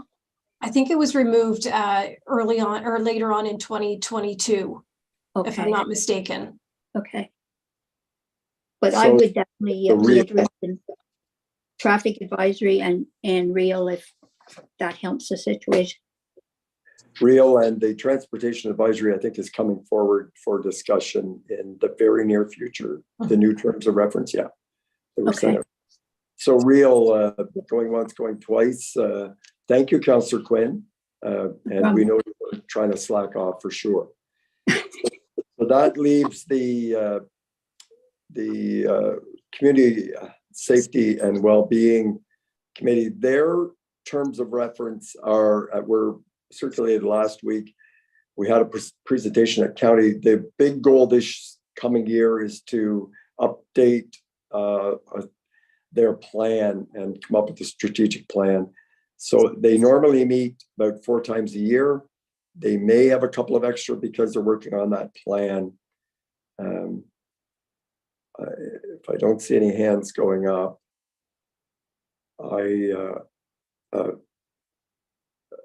Councillor Robinson, did you want to comment? Thanks, Mr. Chair. I would have been interested in that, but since there is collaboration with the Smith Falls Police, since I can't vote on anything or discuss anything relating to police, I don't think it's a good idea that I would be working in collaboration with them. Okay. I'll put my name forward for that if council agrees. And okay, thank you. So that just leaves us I think that's, are we up to speed? And then the Transportation Advisory Committee will be coming up very soon, and we'll appoint someone at that time if it's Correct. Okay. Yeah, thank you. All right, thank you all. Appreciate that for all the work you do. And I know you all have busy lives as well as this job, but that leads us to the Heritage Designation Bylaw. And Mr. Grenke, I think you're going to give us a high-level overview of your report. Yes, thank you, Mr. Chair. Good evening, members of committee. Planning Services is bringing forward a recommendation that council adopts bylaws amending the heritage designations for 3 properties owned by the town or related entity. That's 11 Old Slies Road, the Heritage House Museum, 77 Beckwith Street North, the Town Hall, and 79 Beckwith Street North, the Central Schoolhouse, which also now forms part of the Town Hall complex. This would complete an exercise initiated last year that updated all of our existing heritage designation bylaws. In 2022, the previous council undertook a heritage designation bylaw modernization process for all 14 of our heritage properties with heritage designations. Under the Ontario Heritage Act, a designation bylaw describes the history of a property and defines attributes of heritage significance. Council's approval is required before a heritage building on a designated property can be demolished or can a defined and described attribute of significance be altered. Many of our older designation bylaws were written upwards of 40 years ago when the legislation governing this was different, which meant that there was not a lot of clarity in terms of what it is that we were trying to protect. And this has created a number of frustrations in the last term as staff, council, and the Municipal Heritage Committee attempted to interpret bylaws. And that in turn introduced uncertainty into the process in the event that someone were to approach the town looking to develop or change the property. The amendments to the existing bylaws were proposed to achieve new prescribed criteria for heritage designating bylaws in accordance with changes to the Ontario Heritage Act. And although the changes to the Act do not require the updating of the existing heritage designation bylaws, the Municipal Heritage Committee and council agreed that existing bylaws be updated in accordance with the new standards to facilitate and promote certainty in reviewing of applications. Council approved 11 of the 14 amending bylaws on November 7th. However, these final 3 were deferred at the time as we needed legal advice on how to proceed, as the previous heritage designation bylaws were not registered on title. We've now received the legal advice that the 3 designations are indeed valid, which means that we can proceed in the same manner as we had for the 11 others. Based on that, the staff recommendation is the council adopts bylaws amending the designation bylaws for those 3 properties. Thank you, Mr. Chair. Thank you, Mr. Granke. Any comments or questions? I'm seeing, are people supportive of the staff recommendation? Just give me a thumbs up. It looks it's unanimous, Mr. Granke. Thank you. And thank you for doing that work on this. And this will be coming forward tonight at our council meeting immediately following this. Thank you. Thank you. We have a recommended motion that the Council of Corporation of the Town of Smith Falls, as provided in Section 239 of the Municipal Act, as amended, move into a closed meeting at 6:37 to discuss a litigation matter. May I have a mover for that? Councillor McGuire, and a seconder, Councillor Quinn. All in favor? And for the public, thank you very much. Please hang around because the council meeting will be following this when we come out of in camera. That motion is carried. Thank you.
We're almost set. Here, we'll just remove that screen and then you can do your rise and report. So I'll just getting that moved. There we go. Okay. Okay, now we seem to have lost Councillor Quinn. But she may have just left the meeting completely, so I'll see if we can get her back on. But Mr. Chair, you can proceed with your rise and report, and I'll see if I can locate Councillor Quinn. Thank you, everyone, and thank the public for their patience. Council went in camera to discuss a litigation matter and provided staff with advice on that matter. We're at the end of our meeting. For those watching, please stay tuned. We're going to take a short break and then we'll come back to the regular council meeting, which Mayor Panko will take over. So I have a recommended motion that council adjourn meetings at 7:11 and stand so adjourned until the next duly called committee meeting. And a move by Councillor Brennan and second by Councillor McGuire. All in favor? That's carried. Thank you. So if we can just take a 5-minute break, I did send out some revised wordings to you and I will get everything together. So we'll be back in 5 minutes if that's okay.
Okay.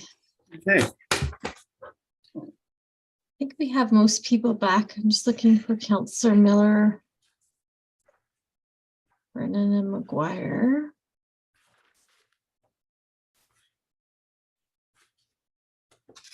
Okay, so I'll just go quickly through the agenda of who's moving.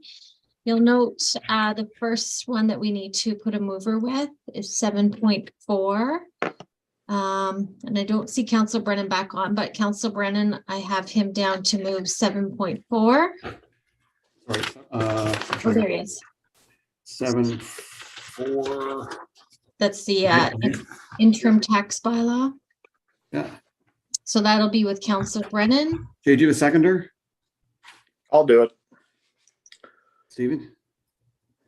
And then the next one is 7.5. I have Councillor McGuire with that one. Okay. Chris, you there? Do you have a seconder? I can do that. Dawn, thank you. 7.6 I have with Councillor Robinson. And Stephen, you get a seconder? I don't have one, but I can do it. okay, Jennifer. Thank you. I only see a few pictures of my screen here, so I'm trying to listen. Okay. 7.7.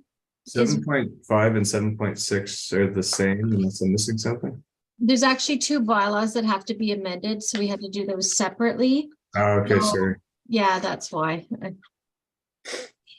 Yeah, so 7.7 we have a Councillor Quinn. I can I'll second second that. it.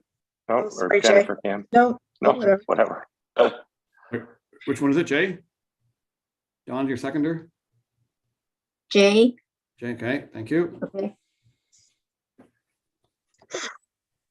And 7.8 I have with Councillor McKenna.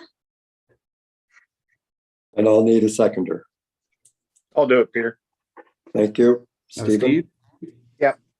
Okay, 8.1 banking permissions I have with Councillor Miller. Okay, seconder, I'll second it. Dawn. thank you. 8.2 the town square bandstand is with Councillor Brennan. That's Steve. Yeah. And then Steve, okay. 8.3 is the board and committee appointments. For the public appointments, I have that with Councillor McGuire. Chris, your seconder? Who wants, I'll do it, Chris. Everybody will do it. Who you got it? Chris, who? I don't know, they're Pick one. everyone at the same time. Steve? Yeah, I'll do it. Okay. And then the last one, Center Street visioning, I have with Councillor Miller. Thank you. Can I have a friend, please? I'll do it, Jennifer. Thanks, Stephen. He was a friend of mine tonight. Yeah. It's in the interest of expediting the process. Okay. Thanks, Stephen. And then the Confederation Bridge I have with Councillor McKenna. Need a seconder. Sure. Okay. Councillor McGuire. And then the council appointments is with, that's the council appointments from tonight. That's with Councillor Robinson.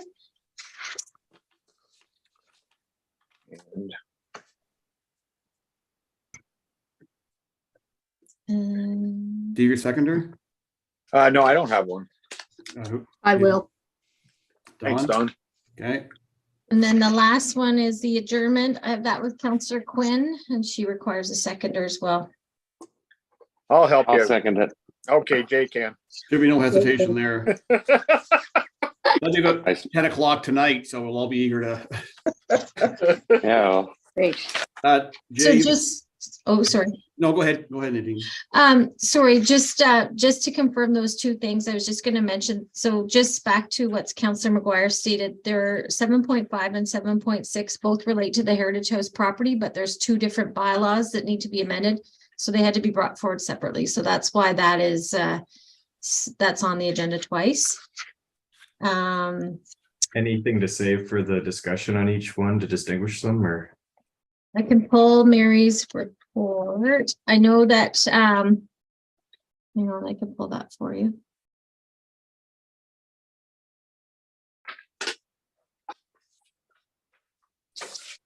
I'll flip you her report because it shows the two different ones. While That's happening. Jay, you have a seconder for minutes? I'll take Chris. Christopher, Jennifer, seconder for item 7.1. Yes, I asked Councillor Robinson, And I said yes. and Okay, he said yes. excellent. And Councillor Robinson, you have 7.2. Who's your seconder? 7.2, Councillor On Quinn. there. Don, okay. And 7.3, Peter, your seconder? I'm hoping Councillor Miller will do that. Happily. I'm sure she will. And I think that is. So other than that, just to Okay. confirm, I sent out the reworded motion for Confederation Bridge. Council McKenna's moving that. I sent it to all of you, as well as the appointment motion came by email to all of you. So you should have that as well. Okay, Who's doing 7.4? Is that me? Shay. 7.4, yeah. It's with 7.4 is you. And I don't have a seconder, so. I think, that was Steve. yeah, I think Steve? so. Okay. Yeah. He volunteered. Okay. Yeah, I did. The very last one, the council appointments. Was that Dawn that said she would second that? Let's see here. The very Yes. last one. Yes. Yes, it was. Okay, thank you. Okay, so Okay. we will Any- move. Let's go. we'll move Okay, this- I will skip any announcements. Any reports that are essential No. tonight? Is this, is it the report section where we would talk about attending committee meetings? Yes. Well, I can do two. I was at the Museum's General Annual Meeting and was at the Chamber of Commerce, unless you want to do the Chamber of Commerce, Jennifer. No, that's fine, Stephen. You go ahead because I didn't get to stay for the whole meeting. Okay, well, I'll do two. Okay, Thank you. And then if you've got anything to add to if I missed anything, you can add it later. Sounds good. Okay. okay. And Dina, I guess, are we back live or we need to count ourselves back in? Yeah, no, we are now live. So Mayor Pico, you may proceed with the meeting. Okay, well, welcome back, everyone, to this meeting from Town Council for Monday, January 16th.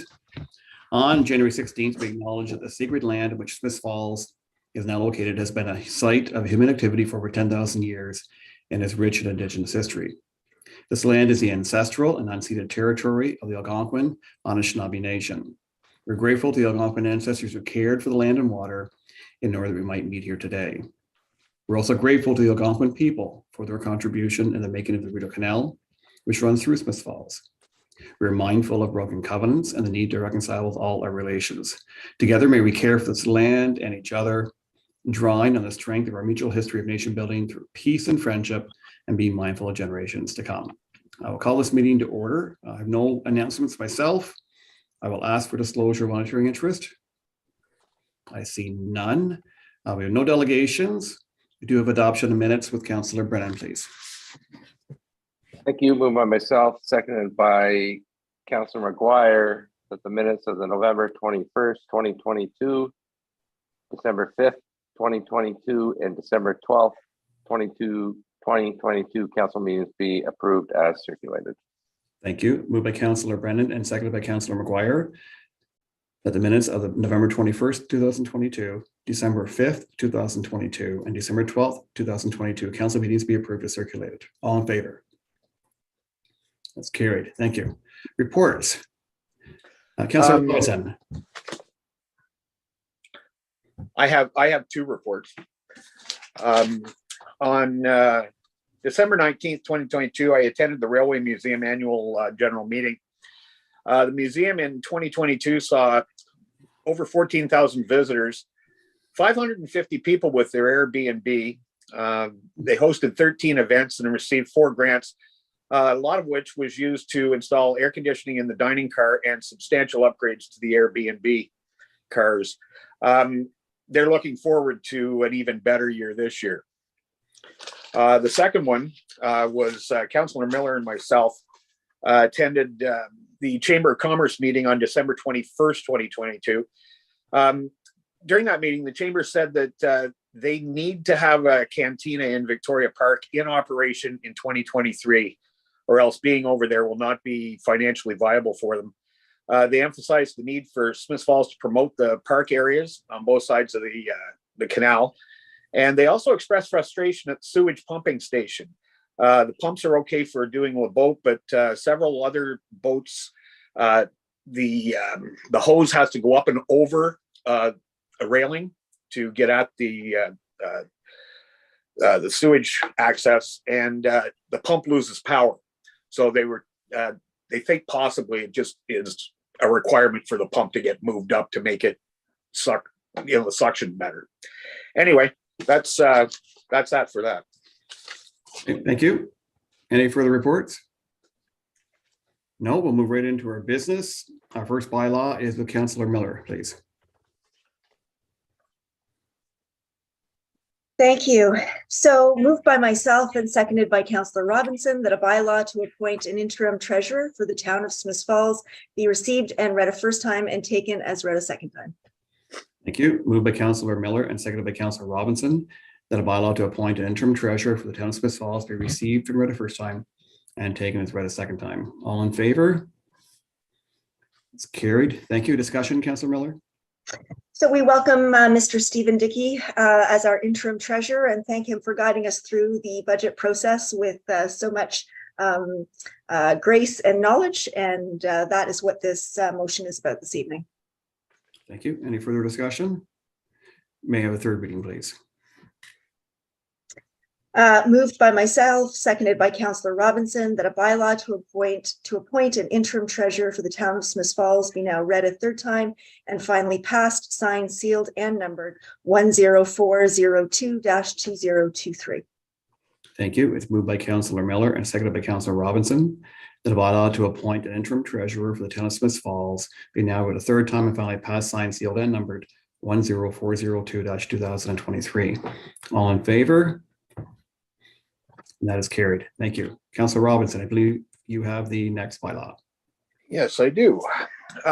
Moved by myself, seconded by Councillor Quinn, that a bylaw to rescind bylaw 3910-72, being a bylaw to create the Child Development Advisory Committee, be received and read a first time and taken as read a second time.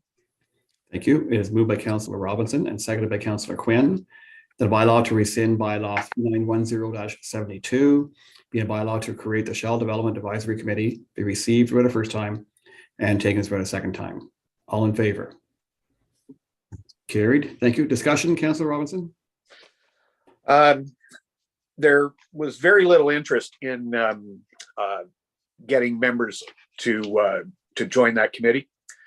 So therefore, it was decided that maybe if they needed to do a consult, they could call friends of the center or whatever and have a meeting, but there's no need for a committee. Thank you. Any further discussion? May I have a third reading, please? Moved by myself, seconded by Councillor Quinn, that the bylaw to rescind bylaw, that a bylaw to rescind bylaw 3910-72, being a bylaw to create the Child Development Advisory Committee, be now read a third time and finally passed, signed, sealed, and numbered 10403-2023.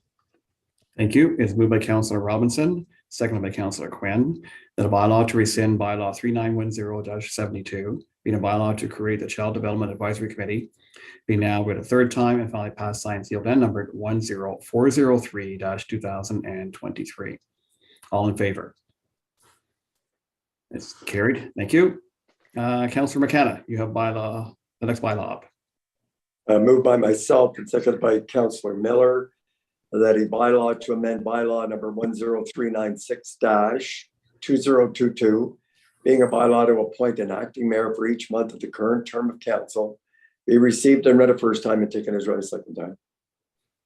Thank you. It is moved by Councillor McKenna and seconded by Councillor Miller that a bylaw to amend bylaw 10396-2022, being a bylaw to appoint an acting mayor for each month of the current term of council, be received and read a first time and taken as read a second time. All in favor? Carried. Thank you. Discussion, Councillor McKenna?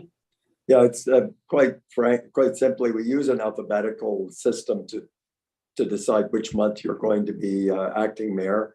And two councillors, it worked in their personal interest to trade places, and we've done that.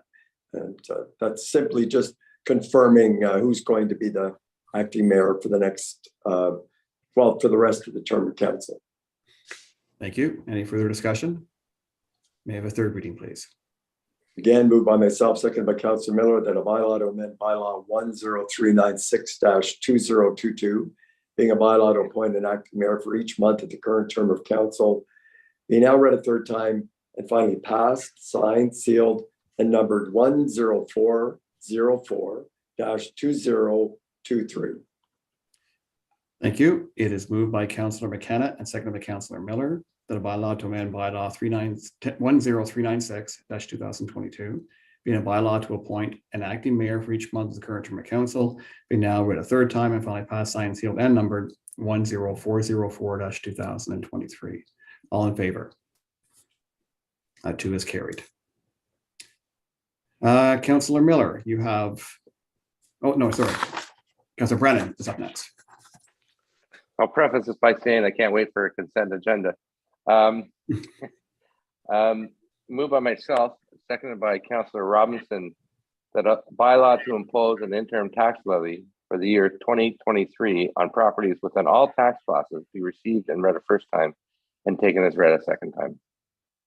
Thank you. It's moved by Councillor Brennan and seconded by Councillor Robinson that a bylaw to impose an interim tax levy for the year 2023 on properties within all tax classes be received and read a first time and taken as read a second time. All in favor? Carried. Thank you. Discussion, Councillor Brennan? Yes, this happens every year. We haven't passed the budget yet, and yet we have to pay the bill. So we have to do an interim tax levy prior to that, and then we can pay our bills, and we'll reconcile that after the budget's passed. Thank you. Any further comments? No. Third reading, please. Thank you. Moved by myself, second by Councillor Robinson, that a bylaw to impose an interim tax levy for the year 2023 on properties within all tax classes be now read a third time and finally passed, signed, sealed, and numbered 10405-2023. Thank you. It is moved by Councillor Brennan and seconded by Councillor Robinson that a bylaw to impose an interim tax levy for the year 2023 on properties within all tax classes be now read a third time and finally passed, signed, sealed, and numbered 10405-2023. All in favor? Carried. Thank you. Councillor McGuire, you have item 7.5. Yes, thank you, Your Worship. So we've got moved by myself and seconded by Councillor Robinson that a bylaw to amend bylaw 4330-77, being a heritage designating bylaw respecting 11 Old Slice Road, the Heritage House Museum, be received and read a first time and taken as read a second time. Thank you. Moved by Councillor McGuire and seconded by Councillor Robinson that a bylaw to amend bylaw 4330-77, being a heritage designating bylaw respecting 11 Old Slice Road, in brackets Heritage House Museum, be received and read a first time and taken as read a second time. All in favor? Carried. Thank you. Further comments, Councillor McGuire? Thank you, Your Worship. The new bylaws are in line with the Ontario Heritage Act updates in the last few years. So they list all the attributes of cultural heritage value, architectural value, and really pinpoints what makes these properties important. The Heritage House Museum, for some reason, has 2 designated bylaws on the books right now. And for some reason, we're going to amend both of them. And that's why this will come up twice. But it'll be a good step forward for any future work that needs to be done at the museum of how to do it while maintaining the character of the property. Thank you. Any further comments? May I have a third reading, please? I move by myself, seconded by Councillor Robinson, that a bylaw to amend bylaw 4330-77, being a heritage designating bylaw respecting 11 Old Slice Road, Heritage House Museum, be now read a third time and finally passed, signed, sealed, and numbered 10406-2023. Thank you. Moved by Councillor McGuire and seconded by Councillor Robinson. The bylaw to amend bylaw 4330-77, being a heritage designated bylaw respecting 11 Old Slice Road, Heritage House Museum, be now with a third time and finally passed, signed, sealed, and numbered 10406-2023. All in favor? That's carried. Thank you. And Councillor Robinson, a common name tonight. You're back up. Thank you. Moved by myself, seconded by Councillor Miller, that a bylaw to amend bylaw 4513-79, being a heritage designating bylaw respecting 11 Old Slice Road, Heritage House Museum, be received and read a first time and taken as read a second time. Thank you. Moved by Councillor Robinson and seconded by Councillor Miller, that a bylaw to amend bylaw 4513-79, being a heritage designating bylaw respecting 11 Old Slice Road, Heritage House Museum, be received, read a first time and taken as read a second time. Again, all in favor? Carried. Thank you. Any further discussion, Councillor Robinson? Or? No, I think Councillor McGuire already covered it. Okay, third reading, please. Moved by myself, seconded by Councillor Miller, that a bylaw to amend bylaw 4513-79, being a heritage designating bylaw respecting 11 Old Slice Road, Heritage House Museum, be now read a third time and finally passed, signed, sealed, and numbered 10407-2023. Thank you. Moved by Councillor Robinson and seconded by Councillor Miller, that a bylaw to amend bylaw 4513-79, being a heritage designating bylaw respecting 11 Old Slice Road, Heritage House Museum, be now read a third time and finally passed, signed, sealed, and numbered 10407-2023. All in favor? Carried. Thank you. Councillor Quinn, you're up next. Oh, you're on mute, Councillor Quinn. Thank you. Moved by myself and seconded by Councillor Brennan, that a bylaw to amend bylaw 4350-77, being a heritage designated bylaw respecting 77 Beckwith Street North, in brackets Smith Falls Town Hall, be received and read a first time and taken as read a second time. Thank you. It is moved by Councillor Quinn, seconded by Councillor Brennan, that a bylaw to amend bylaw 4350-77, being a heritage designating bylaw respecting 77 Beckwith Street North, Smith Falls Town Hall, be received, read a first time, and taken as read a second time. All in favor?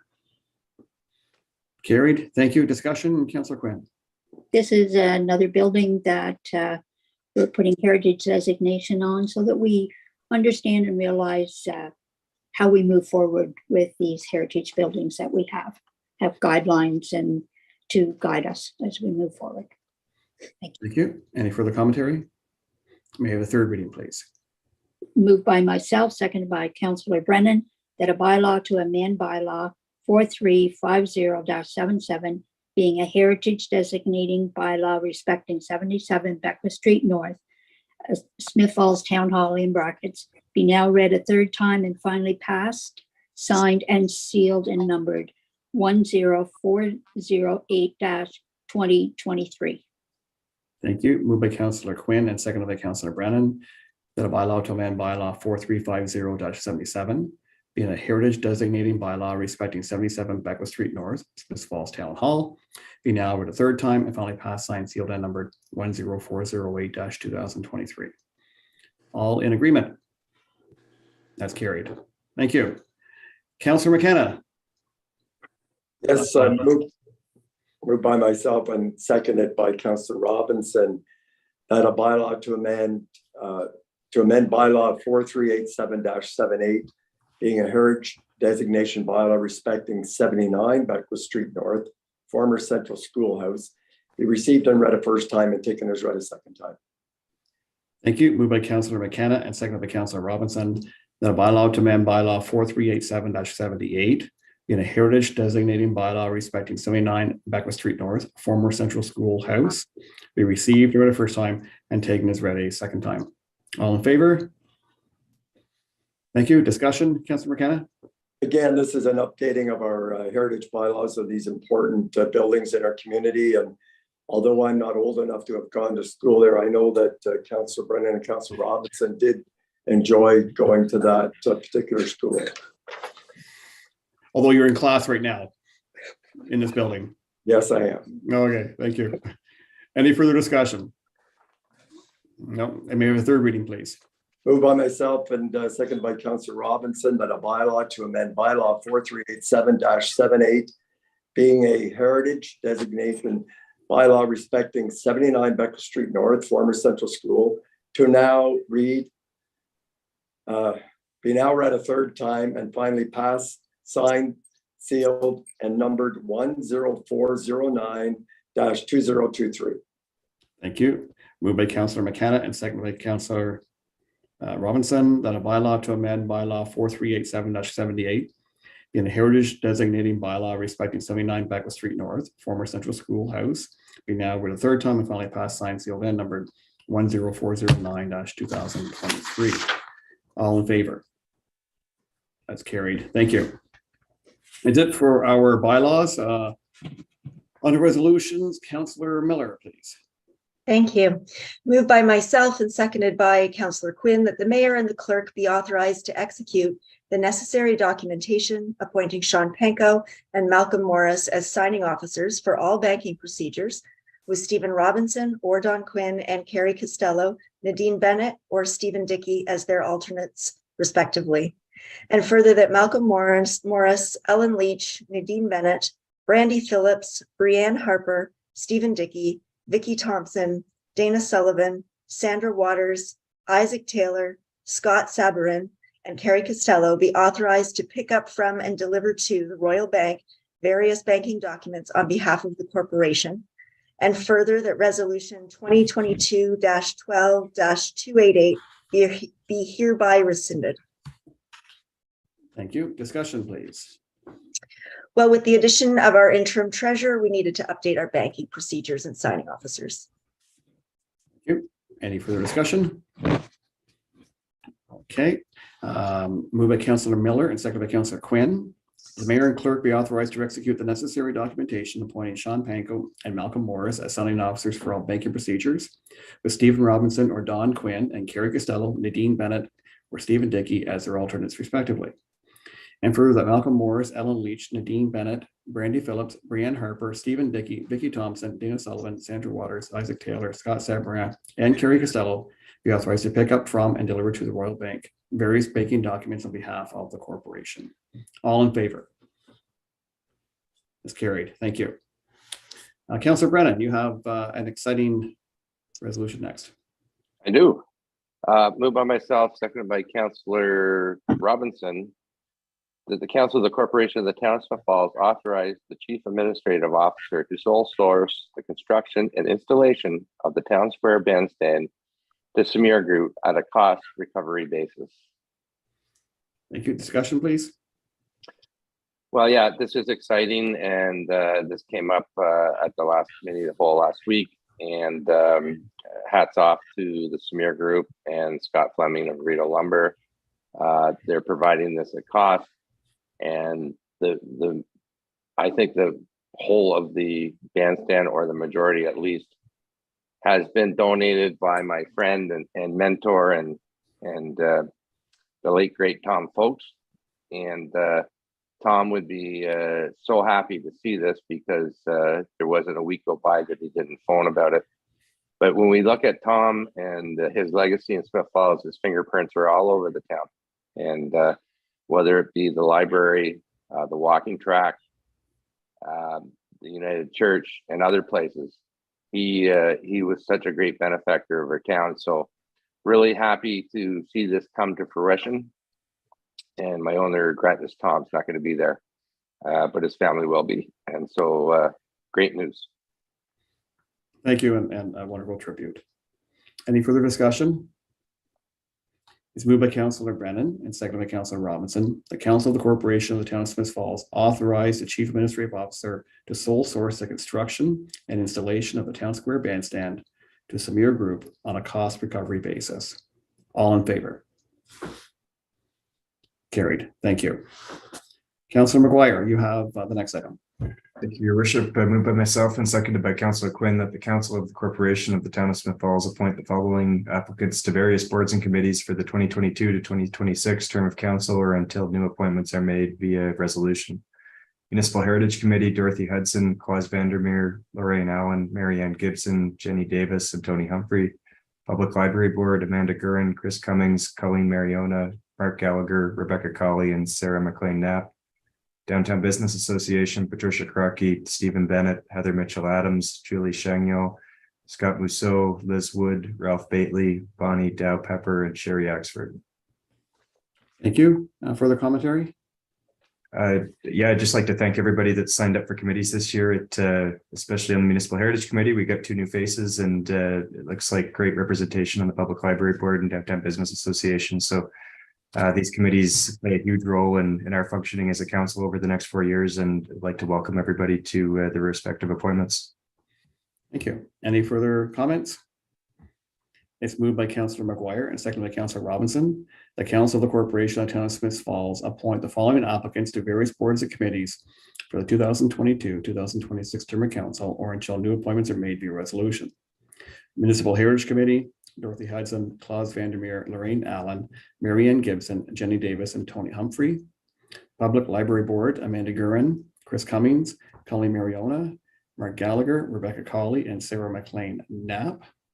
Downtown Business Association, Patricia Krotke, Stephen Bennett, Heather Mitchell Adams, Julie Chagnon, Scott Musso, Liz Wood, Ralph Bately, Bonnie Dow Pepper, and Sherry Axford.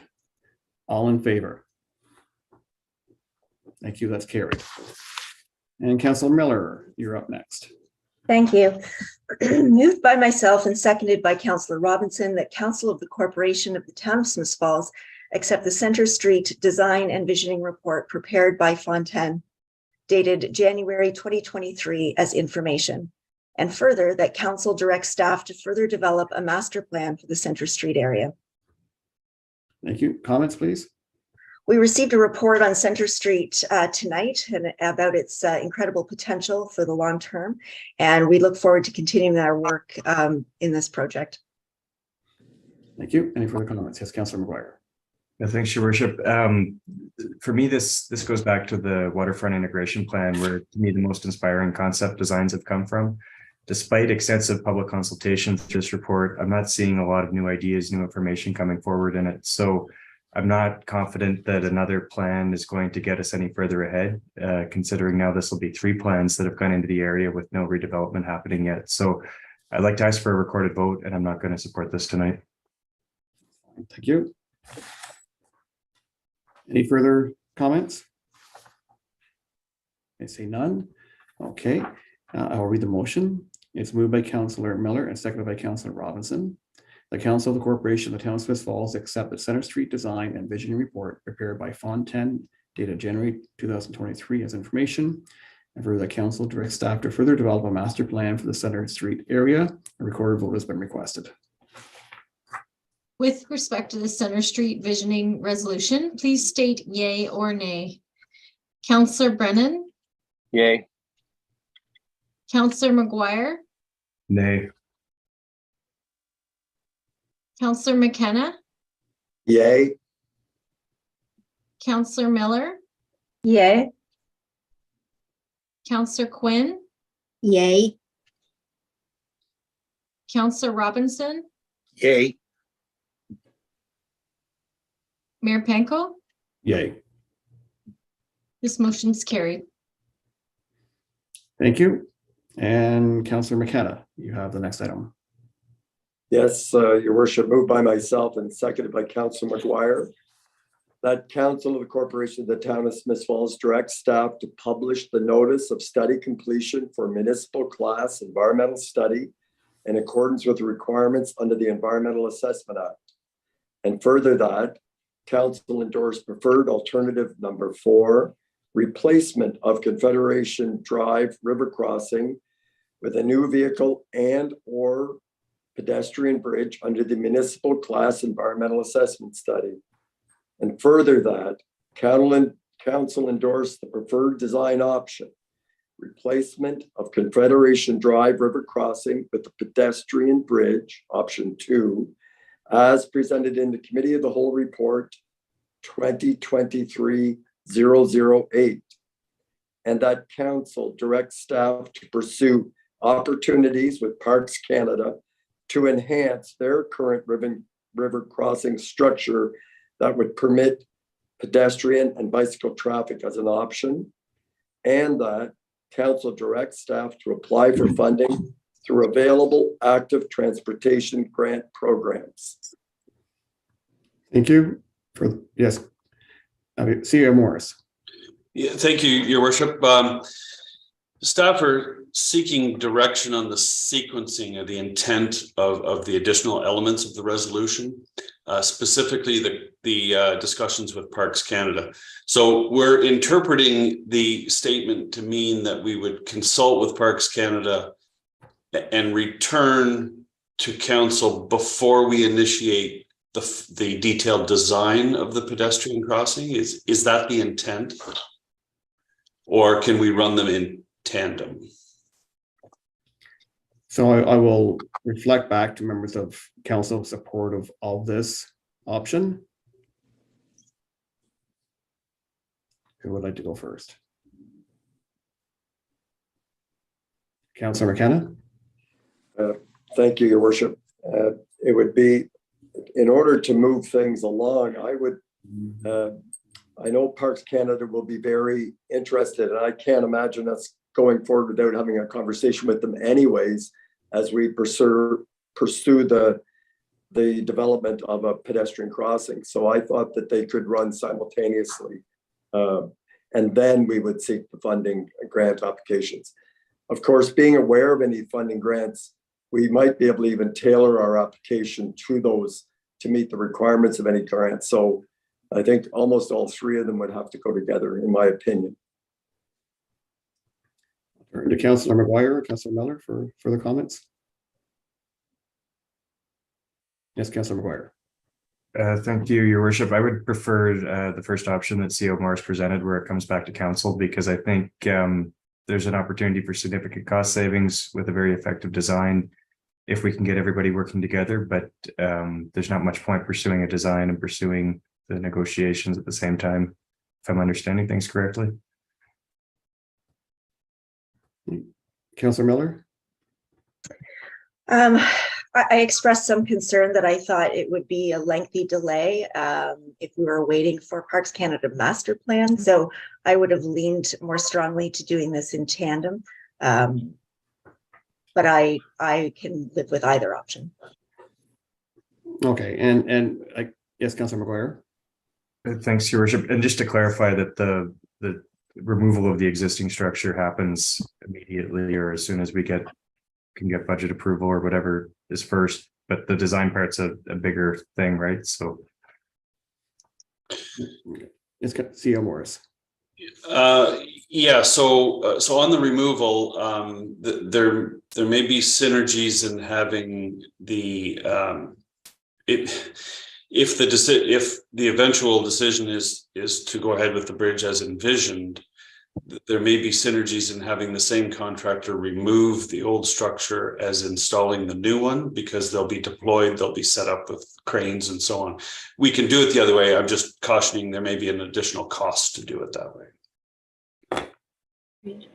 Okay, so I would suggest we direct staff to engage in a conversation with Parks Canada to see about even the possibility of meeting the requirement here of any potential suitable crossing on the existing Parks Canada assets along the basin. And I think we obviously we would need some understanding of what would be suitable as well.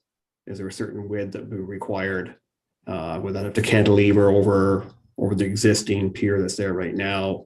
So I think there's some work staff have to do, but I think, and obviously we would need detailed design before we even apply for any grant, but the grant I think would be up to staff's discretion based on what requirements would need to be in place for the best possibility of a successful grant application. Is that reasonable? CEO Morris, is that clear enough for you? Yeah, so based on that, we would I think it would be wise. Let's say the discussions with Parks Canada were fruitful, then the detailed design of the imagined crossing would become redundant. So So I think my advice would be, let's engage with Parks Canada first, see if we can get traction or an agreement. And then we'll come back before we engage the detailed design. I bring that up so that everyone's crystal clear, and that there's also an understanding that will delay the project. And let's hope Parks Canada is able to provide a suitable response in a relatively short period of time, if possible. Okay, thank you. Okay. Brings back to any further discussion. Councillor Brennan. Yeah, it seems to be going from bad to worse. I'd request a recorded vote on this motion, please. Okay, that's fine. Thank you. Okay, I will read the motion. It is moved by Councillor McKenna, seconded by Councillor McGuire. The Council of the Corporation of the Town of Smith Falls directs staff to publish the notice of study completion for the municipal class environmental study in accordance with requirements under the Environmental Assessment Act. And for the council endorse preferred alternative number 4, replacement of Confederation Drive River crossing with a new vehicle and/or pedestrian bridge under the municipal class environmental assessment study. And for the council endorse preferred design option, replacement of Confederation Drive River crossing with pedestrian bridge, option 2, as presented in Committee of the Whole Report 2023-008. The council directs staff to pursue opportunities with Parks Canada to enhance the current river crossing structure that would permit pedestrian and bicycle traffic as an option. And the council directs staff to apply for funding through available active transportation grant programs. Our recorded vote has been requested.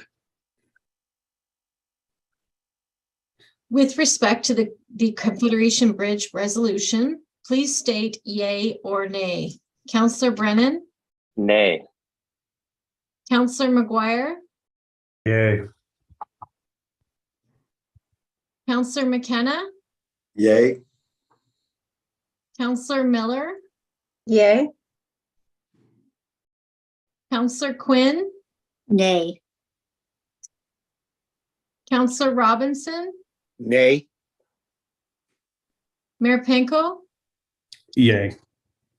This motion is carried. Thank you. Councillor Robinson, you have the final piece of business. All right, just 1 second. Okay, moved by myself and seconded by Councillor Quinn that the following council members be appointed to represent the town of Smith Falls on the committee listed for the 2022 to 2026 term of council, or until the new appointments are made via resolution. Councillor Peter McKenna, Real Corridor Landscape Strategy Steering Committee, and Community Safety and Wellbeing Advisory Committee. Councillor Don Quinn, Rideau Environmental Action League. Thank you. Any further comments?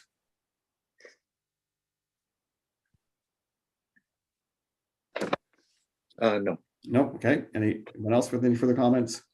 I'd like to thank Councillor McKenna and Councillor Quinn for adding to their workload. It is moved by Councillor Robinson, seconded by Councillor Quinn, that the following council members be appointed to represent the town of Smith Falls on the committee listed for the 2022-2026 term of council until the new appointments are made via resolution. Councillor Peter McKenna, Rideau Corridor Landscape Strategy Steering Committee, Community Safety and Wellbeing Advisory Committee, and Councillor Don Quinn, Rideau Environmental Action League. All in favor? That's carried. Thank you. That's it for a long list of business. I just want to mention before we wrap up, this may be our last virtual meeting. It's our hope that we're able to return to in-person meetings in our new council chambers on January 30th, if the work gets completed in the next 2 weeks. Yes, Councilor Robinson's fingers crossed. We will still employ a hybrid model. So for any member of council who is not able to attend in person at any point in time throughout the term, of course, they will be participating virtually. Meetings will still be live streamed and in the fashion similar to what you see here today. So the access to the public will still be as it is today. But we're all looking forward, I think, to being able to return to in-person meetings. Any further announcements or inquiries? Seeing none, we'll move to adjournment with Councillor Quinn.